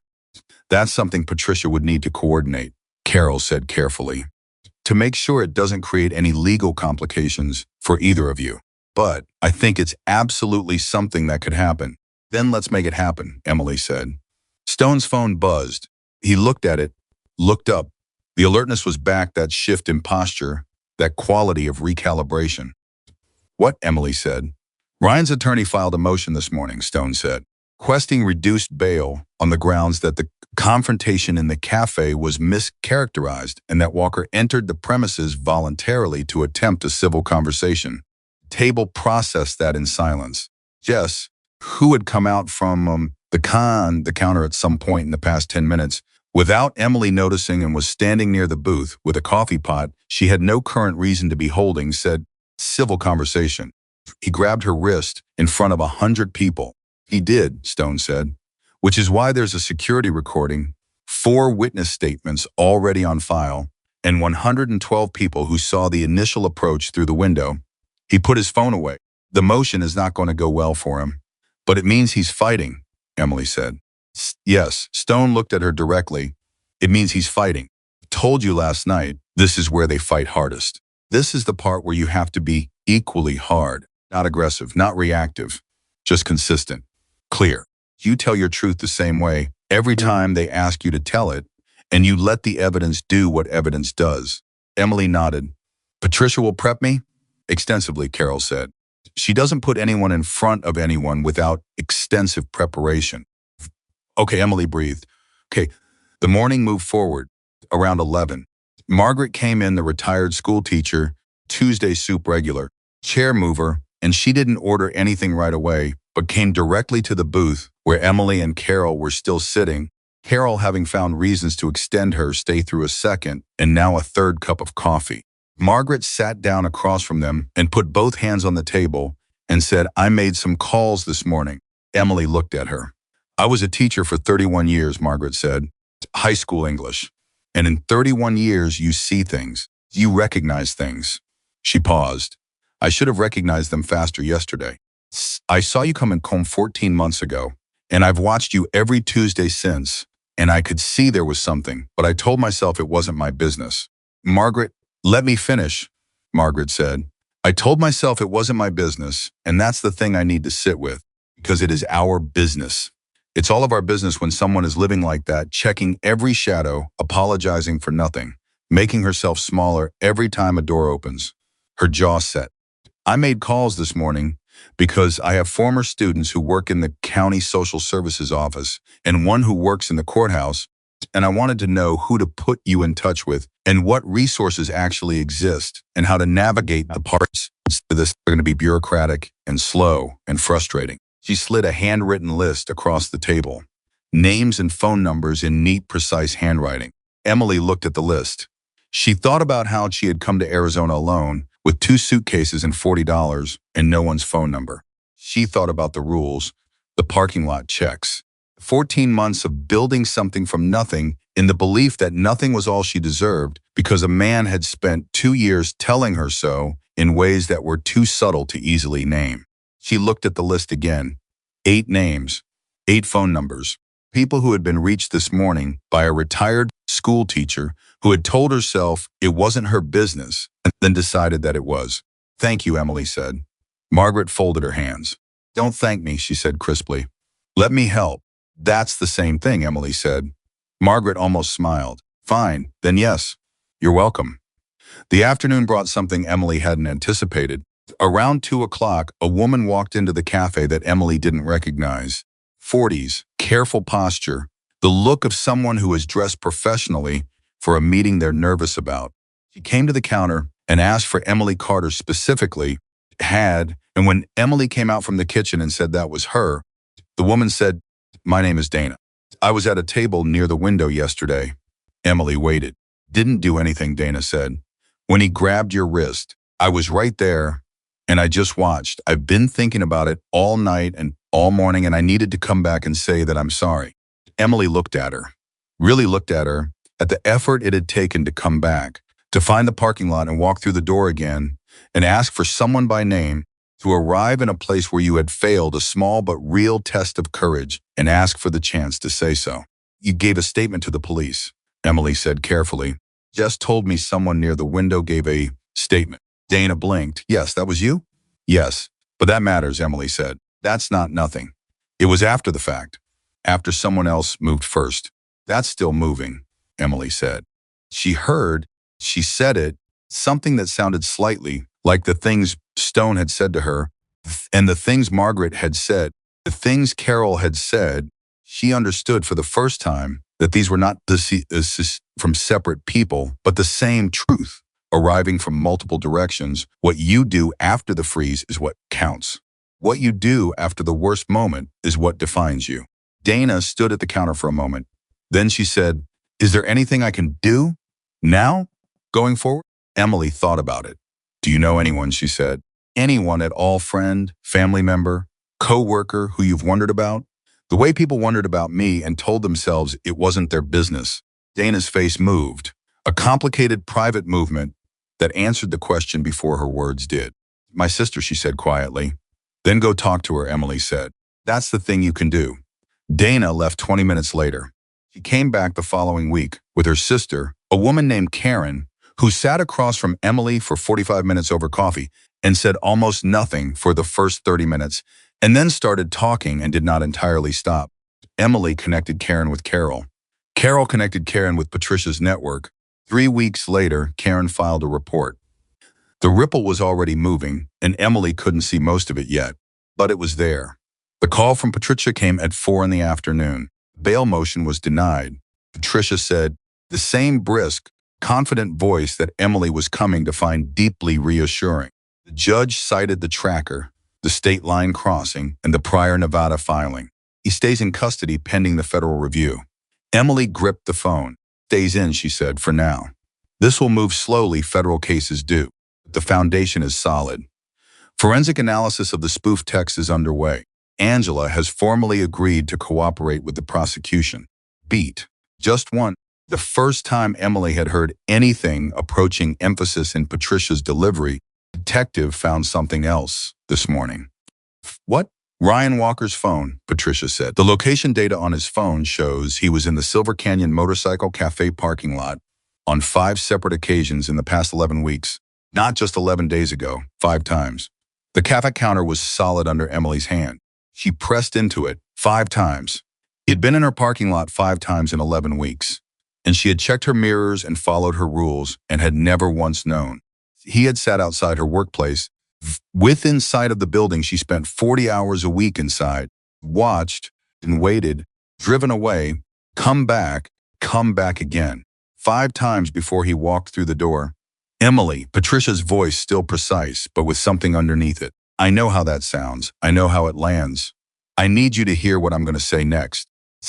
Okay, every single one of those 5 visits is now evidence. Own phone documented his own surveillance. He handed us the pattern in the metadata of his own device because he was arrogant enough to believe it would never become a problem. A pause. This is actually significant. More than significant. Emily stood behind the counter, with the phone against her ear and the late afternoon light coming through the windows, and Jess, being quietly around the cafe, doing the things the cafe needed done. She thought about Ryan in a parking lot 5 times. Patient, certain, building toward what he had walked in and done yesterday. She thought about herself inside, following her rules, checking her mirrors, living in the 47-second gap between one fear and the next. She thought about how close it had come to being just her version against his. Thank you, she said, for calling me directly. You deserve to know in real time, Patricia said. Get some sleep tonight if you can. We have a lot of work ahead. Emily hung up. Jess appeared at her elbow. Good news? Good news, Emily confirmed. Jess exhaled a long, slow exhale that had been waiting for somewhere to go for about 24 hours. Good, she said. Good. The end of the shift came the way end of shifts always did: the slight drop in light, the rolling silverware, the cash register total, the familiar choreography of closing. Emily moved through it with the muscle memory of 14 months. Underneath the routine, she could feel the day settling into her, not disappearing, not becoming small, but finding its place in the larger structure of things. Dale had left his usual overtip. Margaret's list was in Emily's apron pocket, alongside Carol's card and the handwritten number and the growing collection of things that mattered. Stone came in at 7, 15 minutes before close, sat in the corner booth, ordered a coffee. Emily brought it to him and sat down across. Patricia called, she said. I heard his contact M clearly had best line. 5 visits. 5. He wrapped his hands around the mug. Thought he was invisible, Stone said. People like him always think they're invisible. They think their certainty makes them untouchable. He's not invisible now, Emily said. No. She looked at him across the table. This man who had been in this booth for 7 months watching quietly, who had run a plate 11 days ago and escalated their presence without saying a word, who had stood up first when everyone else was still deciding. Why, she asked. The question that had been sitting underneath everything. Not a general why specifically. Why you? Why this cafe? Why me? Stone was quiet for a moment. There was someone, he said finally, a long time ago. A woman I cared about who was in a situation that had similarities to yours. And I was young, and I didn't know what I was looking at, and I told myself it wasn't my place. He stopped. I was wrong. And I knew I was wrong before it was over, and I've known it every day since. Booth held that. Emily didn't ask for more. She didn't need more. She understood the shape of it, the specific regret of having been in the right place at the right time with the wrong level of willingness, and carrying that forward into every subsequent right place and right time. You've been making up for it, she said. Not as an accusation, just as recognition. Trying to, he said. You can't make up for it, really. Just try to do better with the next one. Emily looked at her hands. Red mark on her wrist was completely gone today, exactly as she'd predicted. No physical evidence of Ryan's grip on her. Just the memory and the camera footage and 112 witnesses, 5 parking lot visits logged in metadata on a phone that was now property of the county evidence room. I'm going to be okay, Emily said. Not as reassurance for Stone, not as performance. As information, the slow, careful inventory of where she actually was.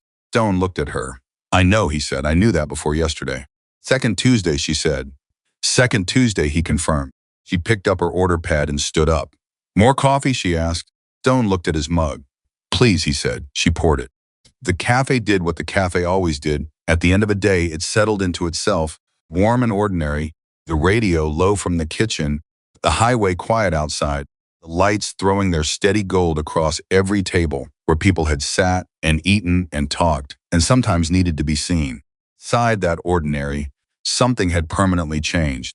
Emily Carter was not the same woman who had driven into Arizona 14 months ago with 2 suitcases and $40, and rules she followed because the world had proven itself unsafe. She was not yet the woman she was going to be on the other side of what was coming: the federal case, the hearings, the slow and sometimes brutal machinery of legal accountability. That woman was still being built. But the building was underway. She was not building alone. Outside, the highway stretched in both directions. Ryan Walker, in a county holding cell, was beginning to understand the specific dimensions of the corner he had constructed around himself. Angela, in Nevada, had said yes to a phone call she had waited 3 years to receive. Dana was driving to her sister's house. Dale had called Pamela. Karen would file a report in 3 weeks. In the corner booth of Silver Canyon Motorcycle Cafe, a man named Stone drank his coffee and said nothing, and was simply there, which was, turned out, one of the most important things a person could be. The first time Emily walked into a courtroom, she wore the same shoes she wore to work.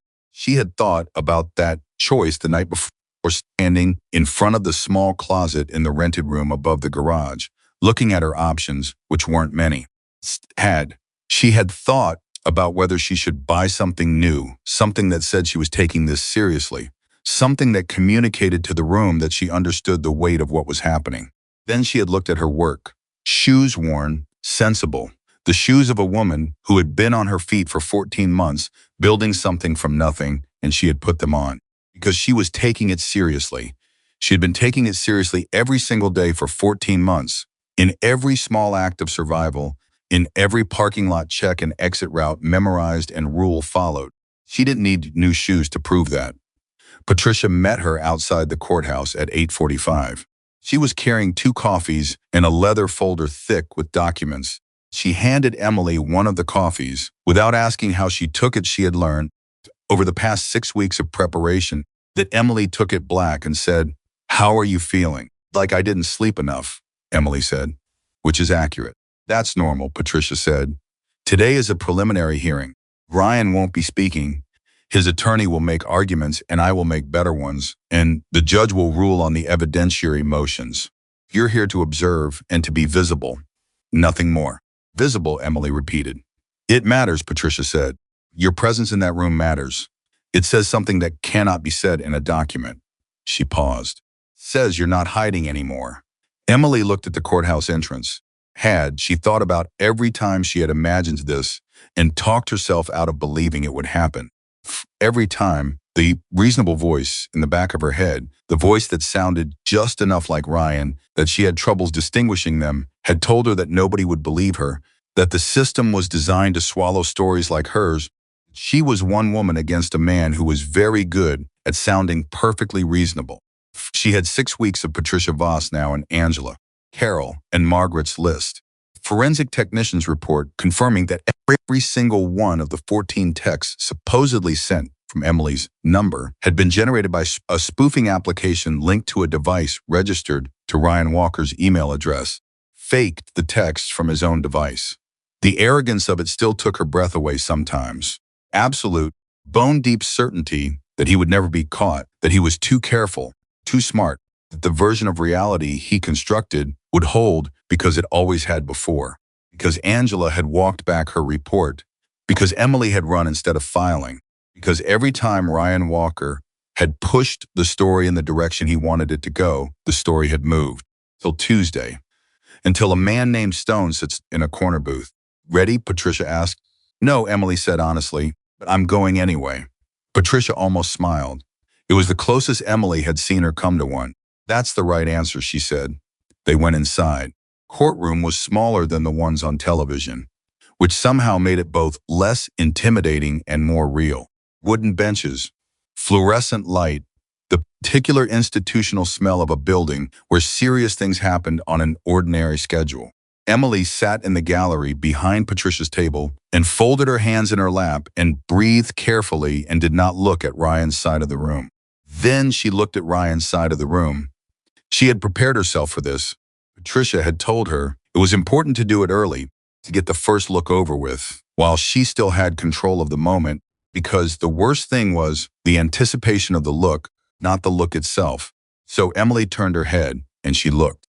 Ryan was at the defense table in a dark jacket, his attorney beside him, posture the same as it always was, contained, controlled, projecting the calm confidence of a man who believed the room would ultimately cooperate with him.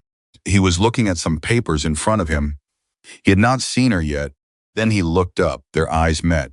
For 6 full seconds, they held each other's gaze across that courtroom. Emily's hands tightened in her lap. She felt the pressure of her own fingers and focused on it, used it, let it be the thing that kept her breathing even, and her chin up and her face doing exactly what she wanted it to do, which was nothing, which was simply looking back at him without flinching, without apology, without the instinctive deference she had spent 2 years and 4 months training into herself and 14 months training back out. Ryan looked away first. It was a small thing. In the architecture of a federal stalking case with tracker evidence and spoofed texts and a cooperating prior victim and 112 witnesses, it was an objectively small thing. But Emily felt it move through her like something important, like a door swinging open on a room she hadn't known was locked. He looked away first. The hearing ran for 2 hours and 40 minutes.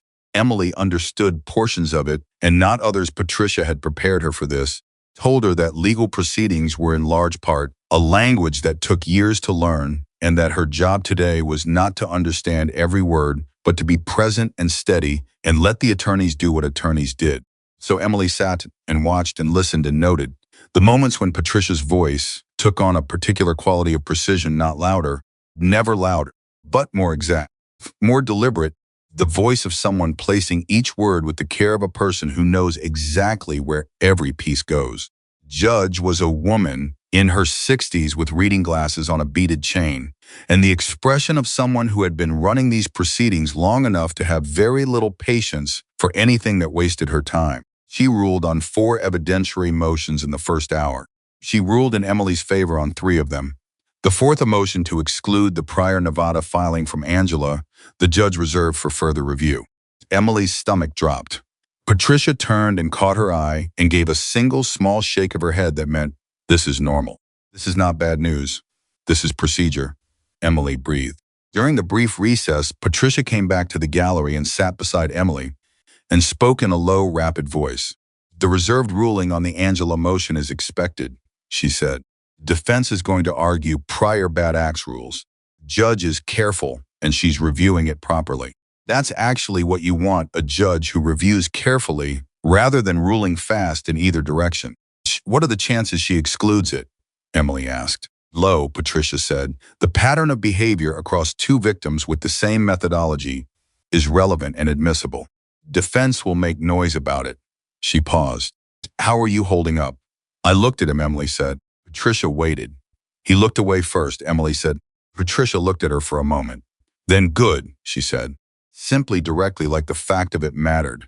Because it did. The second half of the hearing brought the moment Emily hadn't expected.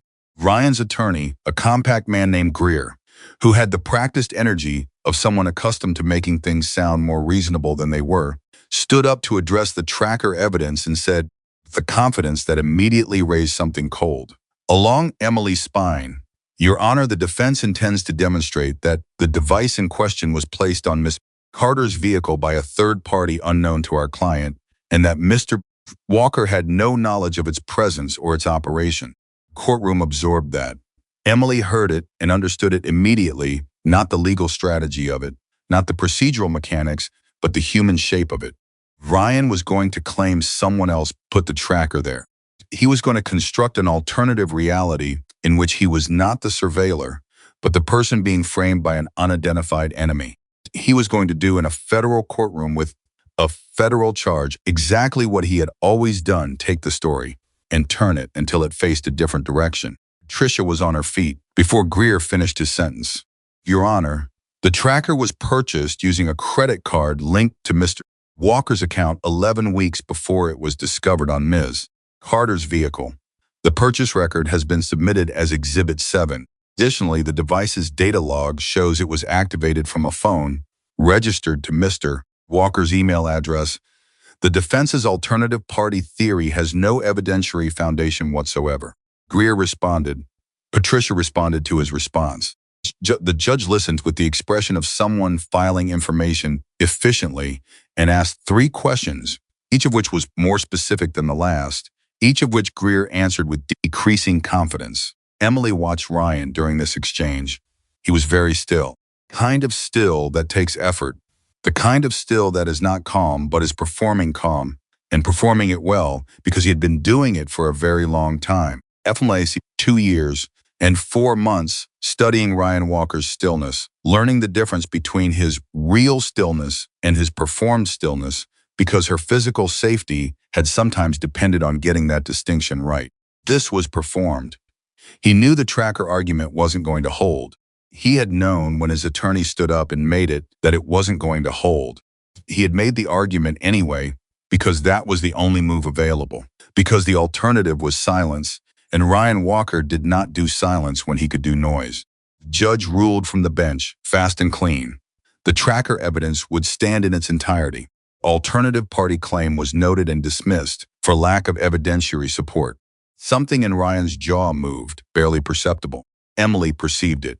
When they filed out of the courthouse 2 hours later, Emily stood on the steps in the Arizona morning sun and took the longest breath she had taken in 6 weeks. Carol was waiting at the bottom of the steps. She had not come inside, had not wanted to, said she would be there when Emily came out. And when Emily came out, Carol looked at her face and apparently found whatever she needed to find there, because she said, "Good news?" 3 out of 4, Emily said, and the 4th is on review. Carol nodded. Patricia said it's good, said the judge is careful. She is, Carol said. I've worked cases in front of her before. Careful is exactly what you want. They walked to Carol's car and sat in it and didn't go anywhere for a few minutes, just sat. Carol didn't fill the silence with reassurance or analysis or forward planning. She just let Emily have the few minutes. It was the kind of thing Emily had learned to recognize as specific skill, the ability to be with someone in silence without needing to fix the silence. I want to call Angela, Emily said. Carol looked at her. Patricia said it was cleared, Emily said. Last week. As long as we don't discuss the case specifics, we can talk. I've been waiting for the right time, and I think she stopped. Think there isn't a right time. I think you just do it. You want to do it now? Yes. Carol handed her her phone, which already had Angela's number in it, because Carol was the kind of person who anticipated the moment. Emily dialed. It rang twice. A voice answered. Quiet. Slightly cautious. The caution of someone who had learned to be careful about unfamiliar calls. Angela, Emily said. A pause. This is Emily Carter. I'm the woman in Arizona. Another pause. Longer. And in the length of that pause, Emily heard something she recognized: the time it takes to assemble yourself when the call you've been waiting for actually arrives. I know who you are, Angela said. Her voice had a quality that Emily couldn't immediately name, layered, like something that had been pressed flat and was very slowly expanding back to its original shape. Been hoping you'd call. I should have called sooner. Emily said. I was trying to wait for the right moment. There isn't one, Angela said. I know, Emily said. I figured that out about 10 minutes ago. Angela made a sound that was almost a laugh. How did the hearing go? Not supposed to, I know. Don't tell me specifics. Just how did it feel? Walking out? Emily thought about it. Like I could breathe, she said. Like something that's been pressing on my chest for 6 weeks moved a few inches. I remember that feeling, Angela said, quietly, with the particular authority of someone speaking from the other side of something. The first time I did anything official, the first time I told someone in an actual position to do something. A pause. Mine didn't go anywhere, but the feeling was real even when the outcome wasn't what I needed. Your report went somewhere, Emily said. It went somewhere today. You know that, right? 3 years later, it's in a federal case file, and it's going to matter. Silence on the other end of the line was the silence of a person receiving something they had not allowed themselves to expect. I walked it back, Angela said. Her voice had dropped. He convinced me I'd been hysterical. He used that word, hysterical. I believed him enough to go back to the station and tell them I'd made a mistake, a beat. Thought about that moment almost every day for 3 years.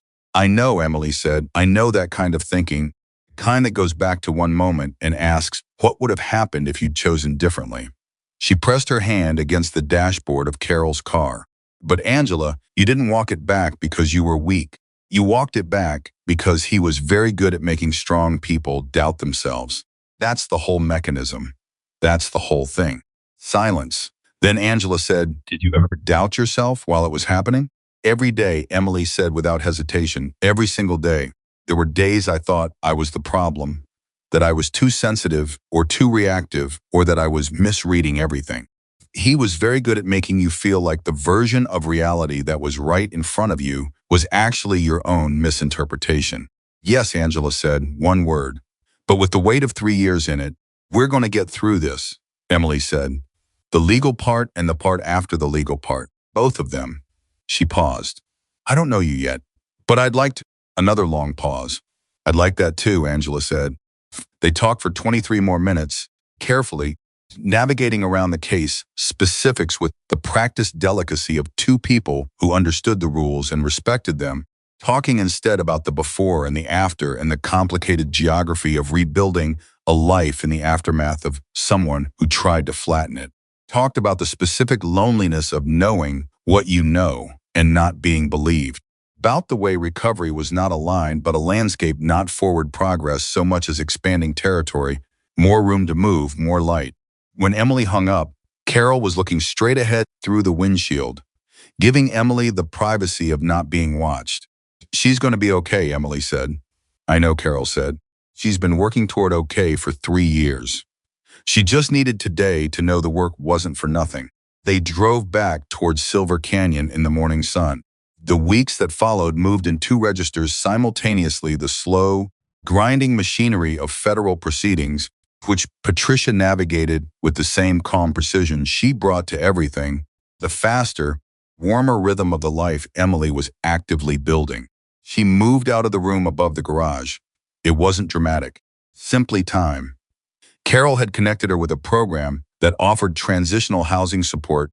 Emily had been interviewed by a woman named Rosa, who ran the program with the no-nonsense efficiency of someone who had personally helped 63 women land on their feet and was currently working on Emily as number 64. Rosa found her a studio apartment 3 miles from Silver Canyon.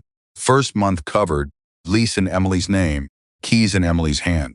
The first night in the studio, Emily stood in the middle of the empty floor and looked at the walls and thought, mine. Not mine like Ryan had used mine as possession. Mine is control. Mine is something you keep from someone else. Mine like territory, like something you have earned by surviving the thing that tried to take everything from you. She called Jess to tell her. Jess screamed, not metaphorically, actually screamed, a brief, joyful, completely unrestrained sound that made Emily laugh out loud in her empty studio apartment. The laugh surprised her, the size of it, the easiness of it, the way it filled the room without needing permission. She called her mother next. That was harder. She had not spoken to her mother in 16 months. Their relationship had been complicated long before Ryan complicated in the particular way of mothers and daughters who love each other but have never quite learned to speak the same language. And Ryan had made it worse, used the distance between them as one of the many instruments of isolation he played with such practiced ease. Emily had allowed that because it was easier to allow it than to fight on two fronts simultaneously. The phone rang 4 times. 5. Emily was about to hang up relieved, she told herself, though she knew relief was not the only thing she felt when her mother answered. Emily. Flat. Careful. The voice of someone who has been waiting for a call they weren't sure would come. Hi, Mom. Silence. The fraught-loaded silence of 16 months sitting between two people, and neither of them sure who should pick it up first. Her mother picked it up. Are you okay? She asked. Her voice on the question cracked just slightly just at the edges in a way that told Emily that her mother had been asking that question in her head for 16 months without anyone to ask it to. Better, Emily said. I'm not all the way okay yet, but I'm better. Her mother made a sound that was not quite crying and not quite not crying. I want to hear, her mother said. Everything. If you want to tell me. Emily sat down on the floor of her empty studio apartment and told her mother everything. Took an hour and 40 minutes. Her mother interrupted twice, once to ask a question, once to say something that was not helpful, and that Emily gently redirected, which was a new skill. Gentle redirecting, and it worked. By the end, they had not fixed anything. The 16 months were still there. Complicated language problem was still there. But something had been reopened that Emily had believed was sealed. Sorry I wasn't easier to reach, her mother said near the end. Sorry I stopped reaching, Emily said. They stayed on the phone for another 10 minutes, saying nothing particularly significant, and everything that needed saying. When Emily hung up, she sat on the floor of her new apartment and felt the particular tiredness of a conversation that's cost something real and gives something real back in equal measure. She was getting better at those. The twist came on a Tuesday. Of course it came on a Tuesday. Tuesdays were when things happened at Silver Canyon had been. Emily was starting to understand. For the entire 14 months she had worked there. She was pouring coffee for Stone and Rico and Walt and a fourth man she hadn't met before, a big quiet presence named Garrett, who turned out to be the chapter's road captain, when her phone buzzed in her apron pocket. She finished pouring, went to the kitchen, checked it. Patricia, text message. 4 words, call me right now. Emily's heart rate spiked. She went to the back lot, her back lot, the alley where Rico had found her 3 months ago, and called. Patricia answered on the first ring. Ryan's attorney contacted my office this morning, she said. He wants to discuss a plea arrangement. Emily stopped breathing for a second. Plea, she said. He wants to avoid trial, Patricia said. The federal case has been building in a direction that his attorney knows is not going to go well for them. Tracker purchase records, the spoof texts linked to his device, Angela's cooperation, the prior filing, location data showing 5 parking lot visits. It's a substantial body of evidence, and Greer is smart enough to know that putting Ryan Walker on a witness stand and asking him to explain all of that is not a winning strategy. What kind of plea? Emily said. That's what they want to discuss, Patricia said. I'm not telling you to take anything. I'm not telling you to refuse anything. Telling you that you have significant leverage here. The prosecution is interested in resolution. That ultimately, this is your decision, not mine. Not the DA's, yours. What you want matters here. Emily leaned against the wall of the building. What you want matters here. She had spent 2 years and 4 months in a relationship where what she wanted was either irrelevant or had to be smuggled in through careful management, disguised as Ryan's idea, presented in whatever form he was most likely to accept. She had spent 14 months after that being so focused on survival that wanting things beyond safety felt like a luxury she couldn't afford. What you want matters here. She thought about what she wanted. I want him to say it, Emily said. Say what specifically? That he did it. Her voice was steady, more steady than she felt. Not a deal where everything is reduced to some technical violation that doesn't say what he actually did. I want acknowledgement, on record, that he tracked me and he followed me and he fabricated evidence and he drove 400 miles to take me back against my will. I want the word stalking. I want it said out loud and on paper. Patricia was quiet for a moment. That's a reasonable position, she said. I'll communicate it. and I want Angela protected in whatever arrangement is made. She cooperated, and her prior report is part of this, and she deserves for that to be acknowledged too. Also reasonable. And Emily stopped. What? She thought about something she had been carrying since the night in the booth when Stone told her about Angela walking back her report. Something that had been sitting underneath everything, not fully formed, waiting. I want part of any resolution to include mandatory counseling, Emily said. Not as punishment, as requirement. I don't want him to walk out of whatever he walks into and find another Angela. Another me. She paused. I know that's not guaranteed. I know counseling doesn't fix men like him, but I want it in there. On record that someone saw what he was and said it out loud and required him to hear it. Patricia said nothing for 4 full seconds. Then I'll communicate all of it, she said, clearly and in those terms. Emily hung up and stood in the back lot for a moment. The same back lot, the same wall. Different woman. She went back inside and poured more coffee without saying anything to anyone. And when she came back around to Stone's table, he looked at her face the way he always looked at her face, with that particular, unhurried attention that never required her to explain herself before she was ready, and he waited. She set the coffee pot down. Ryan's attorney contacted Patricia, she said, low enough for the table to hear, and no further. They want to discuss a plea. Stone said nothing. But something in his posture settled the barely perceptible shift of a man who has been holding something in readiness for a long time and has just received a signal that the readiness is paying off. Rico said, "What do you want?" "Accountability," Emily said. On record, his word or the court's word, but the right word. Rico nodded. Garrett, the new one, the road captain, the big quiet presence, said, "Good," the tone that communicated it had been the only acceptable answer. Walt said, "You want coffee cake?" "I feel like this moment calls for coffee cake," which was so perfectly Walt that Jess, overhearing from behind the counter, laughed. And then Emily laughed too, the same surprised and easy laugh that her new apartment had heard last week. Felt good in her chest. It felt like something she could keep. Plea negotiation took 3 weeks. They were the longest 3 weeks of the process, not the hardest emotionally, not the most frightening, but the longest, because waiting is its own particular discipline, and Emily had been practicing it for a long time and was tired of it. Patricia called every 2 to 3 days, with updates delivered in her precise, efficient shorthand. DA was engaged. Greer was making counteroffers that Patricia was rejecting methodically, with the calm patience of someone who knew the evidence was getting heavier every day, and time was working in their direction. Angela called twice, not about the case, just to talk. The second call lasted 2 hours and went in directions Emily hadn't anticipated. Angela was funny. Turned out, the dry and specific way of someone who had survived something and found dark humor in retrospect. Emily was funny back, and they were 2 hours into the conversation before Emily realized she had not once checked the time. She told Carol about that. Carol said that's what recovery looks like sometimes. It looks like laughing for 2 hours with someone who understands. Her mother called every Sunday. It was not yet effortless. It was still the complicated language problem, still the history between them, still the things that would take more time than 3 weeks of Sunday calls to fully address. But it was every Sunday. It was consistent. It was both of them deciding separately and together that the call was worth making. Jess started a training program at a community college.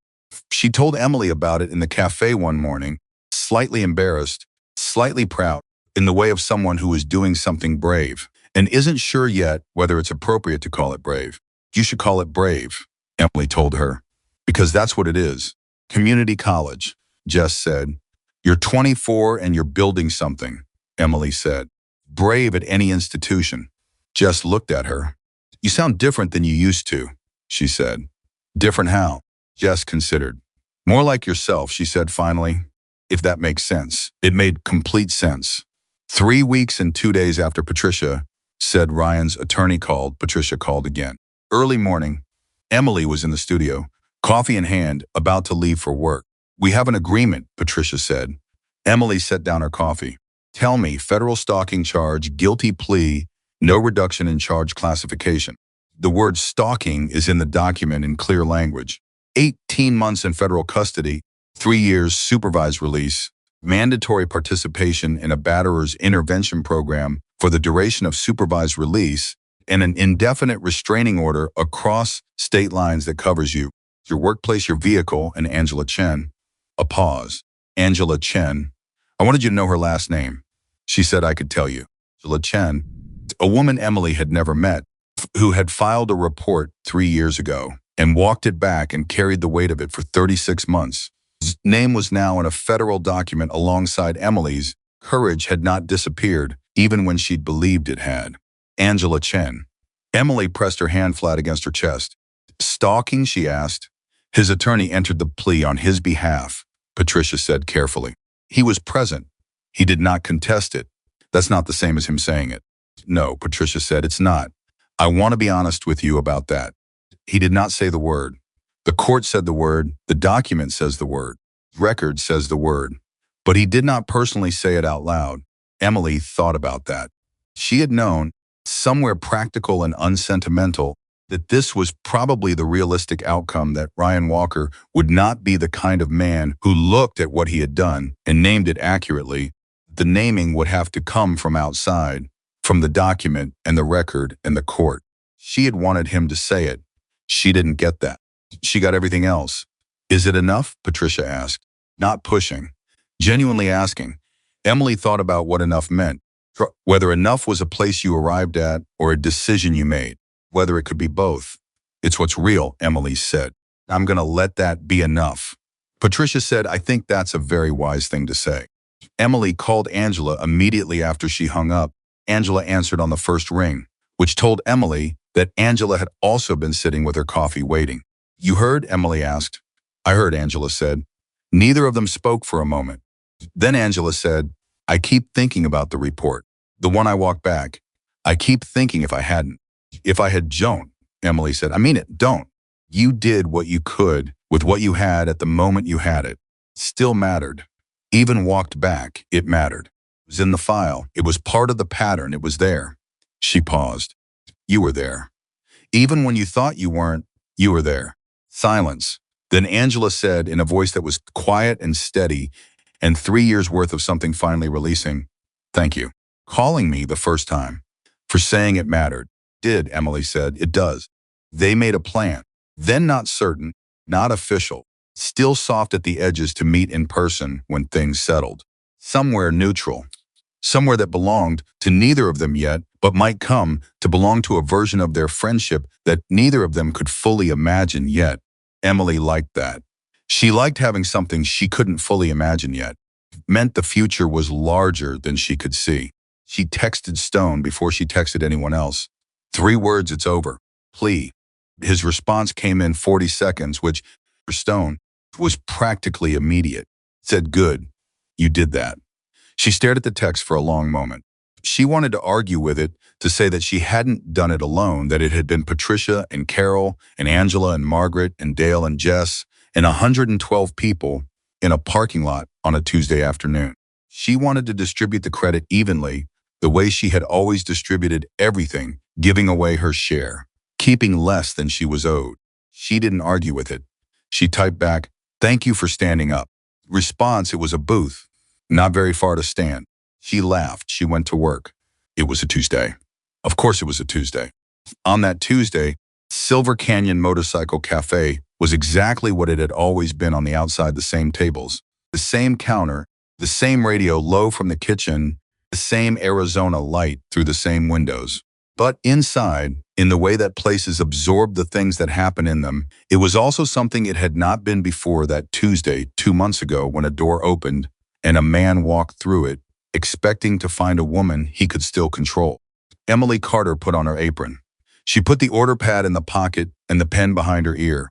Stone's booth was already occupied. Stone, Rico, Walt, Garrett. Someone new. A woman in her 40s who turned out to be Garrett's wife and who had heard the story and wanted to meet Emily and shook her hand with a grip that communicated respect without making it into a performance. Margaret was at her usual table already, soup ordered, reading something. Dale came in at his usual time and sat at his usual table and said morning. Then had, after a pause that contained everything he was not equipped to put into more words, heard it went well. Did, Emily said. Good. He wrapped his hands around his mug. Pamela's coming down this weekend. Thought you should know. Emily smiled. That's really good, Dale, he grunted. It was Dale for yes it is, and I'm not going to say more about it than that. But I'm glad. She filled his coffee. She moved through the cafe the way she always moved through it, efficient, attentive, remembering orders, catching the moment when Margaret's water needed refilling, before Margaret looked up to find someone. The same cafe, the same work, the same Emily, not the same Emily. The same hands but not shaking, the same eyes but not measuring exits. The same smile, but not managed, not the practiced, careful, everything is fine smile. The real one, the one that didn't need to perform anything for anyone because it had nothing to hide. Around 11, she was in the kitchen doing something with the prep work when Jess appeared in the doorway. Someone outside, Jess said, says she knows you, or she wants to know you. She heard about the cafe. Jess paused. She said she found Carol's card in her sister's house. Emily looked up. Karen's sister, Dana. And the ripple moving outward, Dana had given her sister Karen's number. Karen had filed a report. Now someone connected to Karen, and now someone connected to Karen was standing outside Silver Canyon Motorcycle Cafe because they had heard this was a place where someone had stood up and where people looked out for each other. Send her in, Emily said. She's nervous, Jess said. I know, Emily said. Send her in anyway. Nervous is okay. Nervous is where you start. She took off her apron and walked out to the front and met a woman she had never seen before, 30s. Careful eyes, the particular posture of someone carrying something they haven't named yet. And she said, Hi, I'm Emily. Do you want to sit down? The woman sat down. Emily sat across from her and she listened.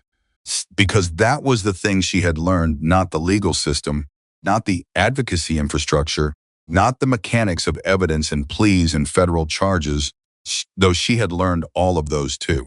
The most important thing she had learned was simpler and older and harder than any of them. Someone sits down across from you and starts to tell you something that costs them something to say, you stay. You don't fix it. You don't minimize it. You don't tell them what to do or where to go or how it's going to be okay. You stay and you listen. You let them know by the quality of your attention that what they are saying is real and that you believe them and that they are not. Someone powerful once tried to convince them alone. The woman across from her talked for 20 minutes. Emily listened for all 20. Outside the cafe windows, the Arizona morning did what Arizona mornings did through its particular gold light across everything without discrimination, across the parking lot and the highway and the long flat reach of the desert beyond, across a town that had not existed for Emily 14 months ago and that now contained her studio apartment and her mother's Sunday-ish calls and Angela Chen's phone number and a plain card with a handwritten number on it and 2 worn shoes, that had walked into a courthouse and walked back out. Light came through the windows and landed on the tables and the counter and the corner booth and the woman who was talking and the woman who was listening. Emily Carter did not check the parking lot. She did not calculate exits. She did not hold herself at the precise angle of readiness required to manage someone else's volatility. She sat in the light of a Tuesday morning in Silver Canyon, Arizona. She listened. She was present. She was whole, not finished, not perfectly healed, not beyond the hard work that was still ahead, the continued legal obligations, the Sunday calls that were still complicated, nights that still occasionally brought the old fears back in the particular way of things that live deep in the body and take longer than months to fully release. Whole, because wholeness is not the absence of damage. Wholeness is what you build with what remains after the damage, with the hands that survived it, in the company of people who stayed. Ryan Walker had spent 2 years and 4 months trying to reduce Emily Carter to something manageable, something small, something that fit inside his version of the world and stayed there. He had failed, not because Emily was extraordinary, not because 112 bikers showed up on the right Tuesday, not because Patricia was brilliant, Carol was steady, Stone stood up first, Angela said yes, or Dale called his daughter, Jess made the call, or Margaret made the list, or a woman named Dana walked back into a cafe to say, I'm sorry I froze. He had failed because Emily Carter, on the morning of an ordinary Tuesday, carried 2 plates of food across a cafe floor and laughed at something a man said about his truck For 47 seconds, she had forgotten to be afraid. In that 47 seconds, she had been exactly who she always was underneath the fear. Masana sat with hurt animals and remembered everyone's coffee order and did not look away from things that needed to be seen. That was who she had always been. Ryan Walker had never managed to take it. He had only managed to hide it for a while from the person it belonged to. She had it back now. She was keeping it.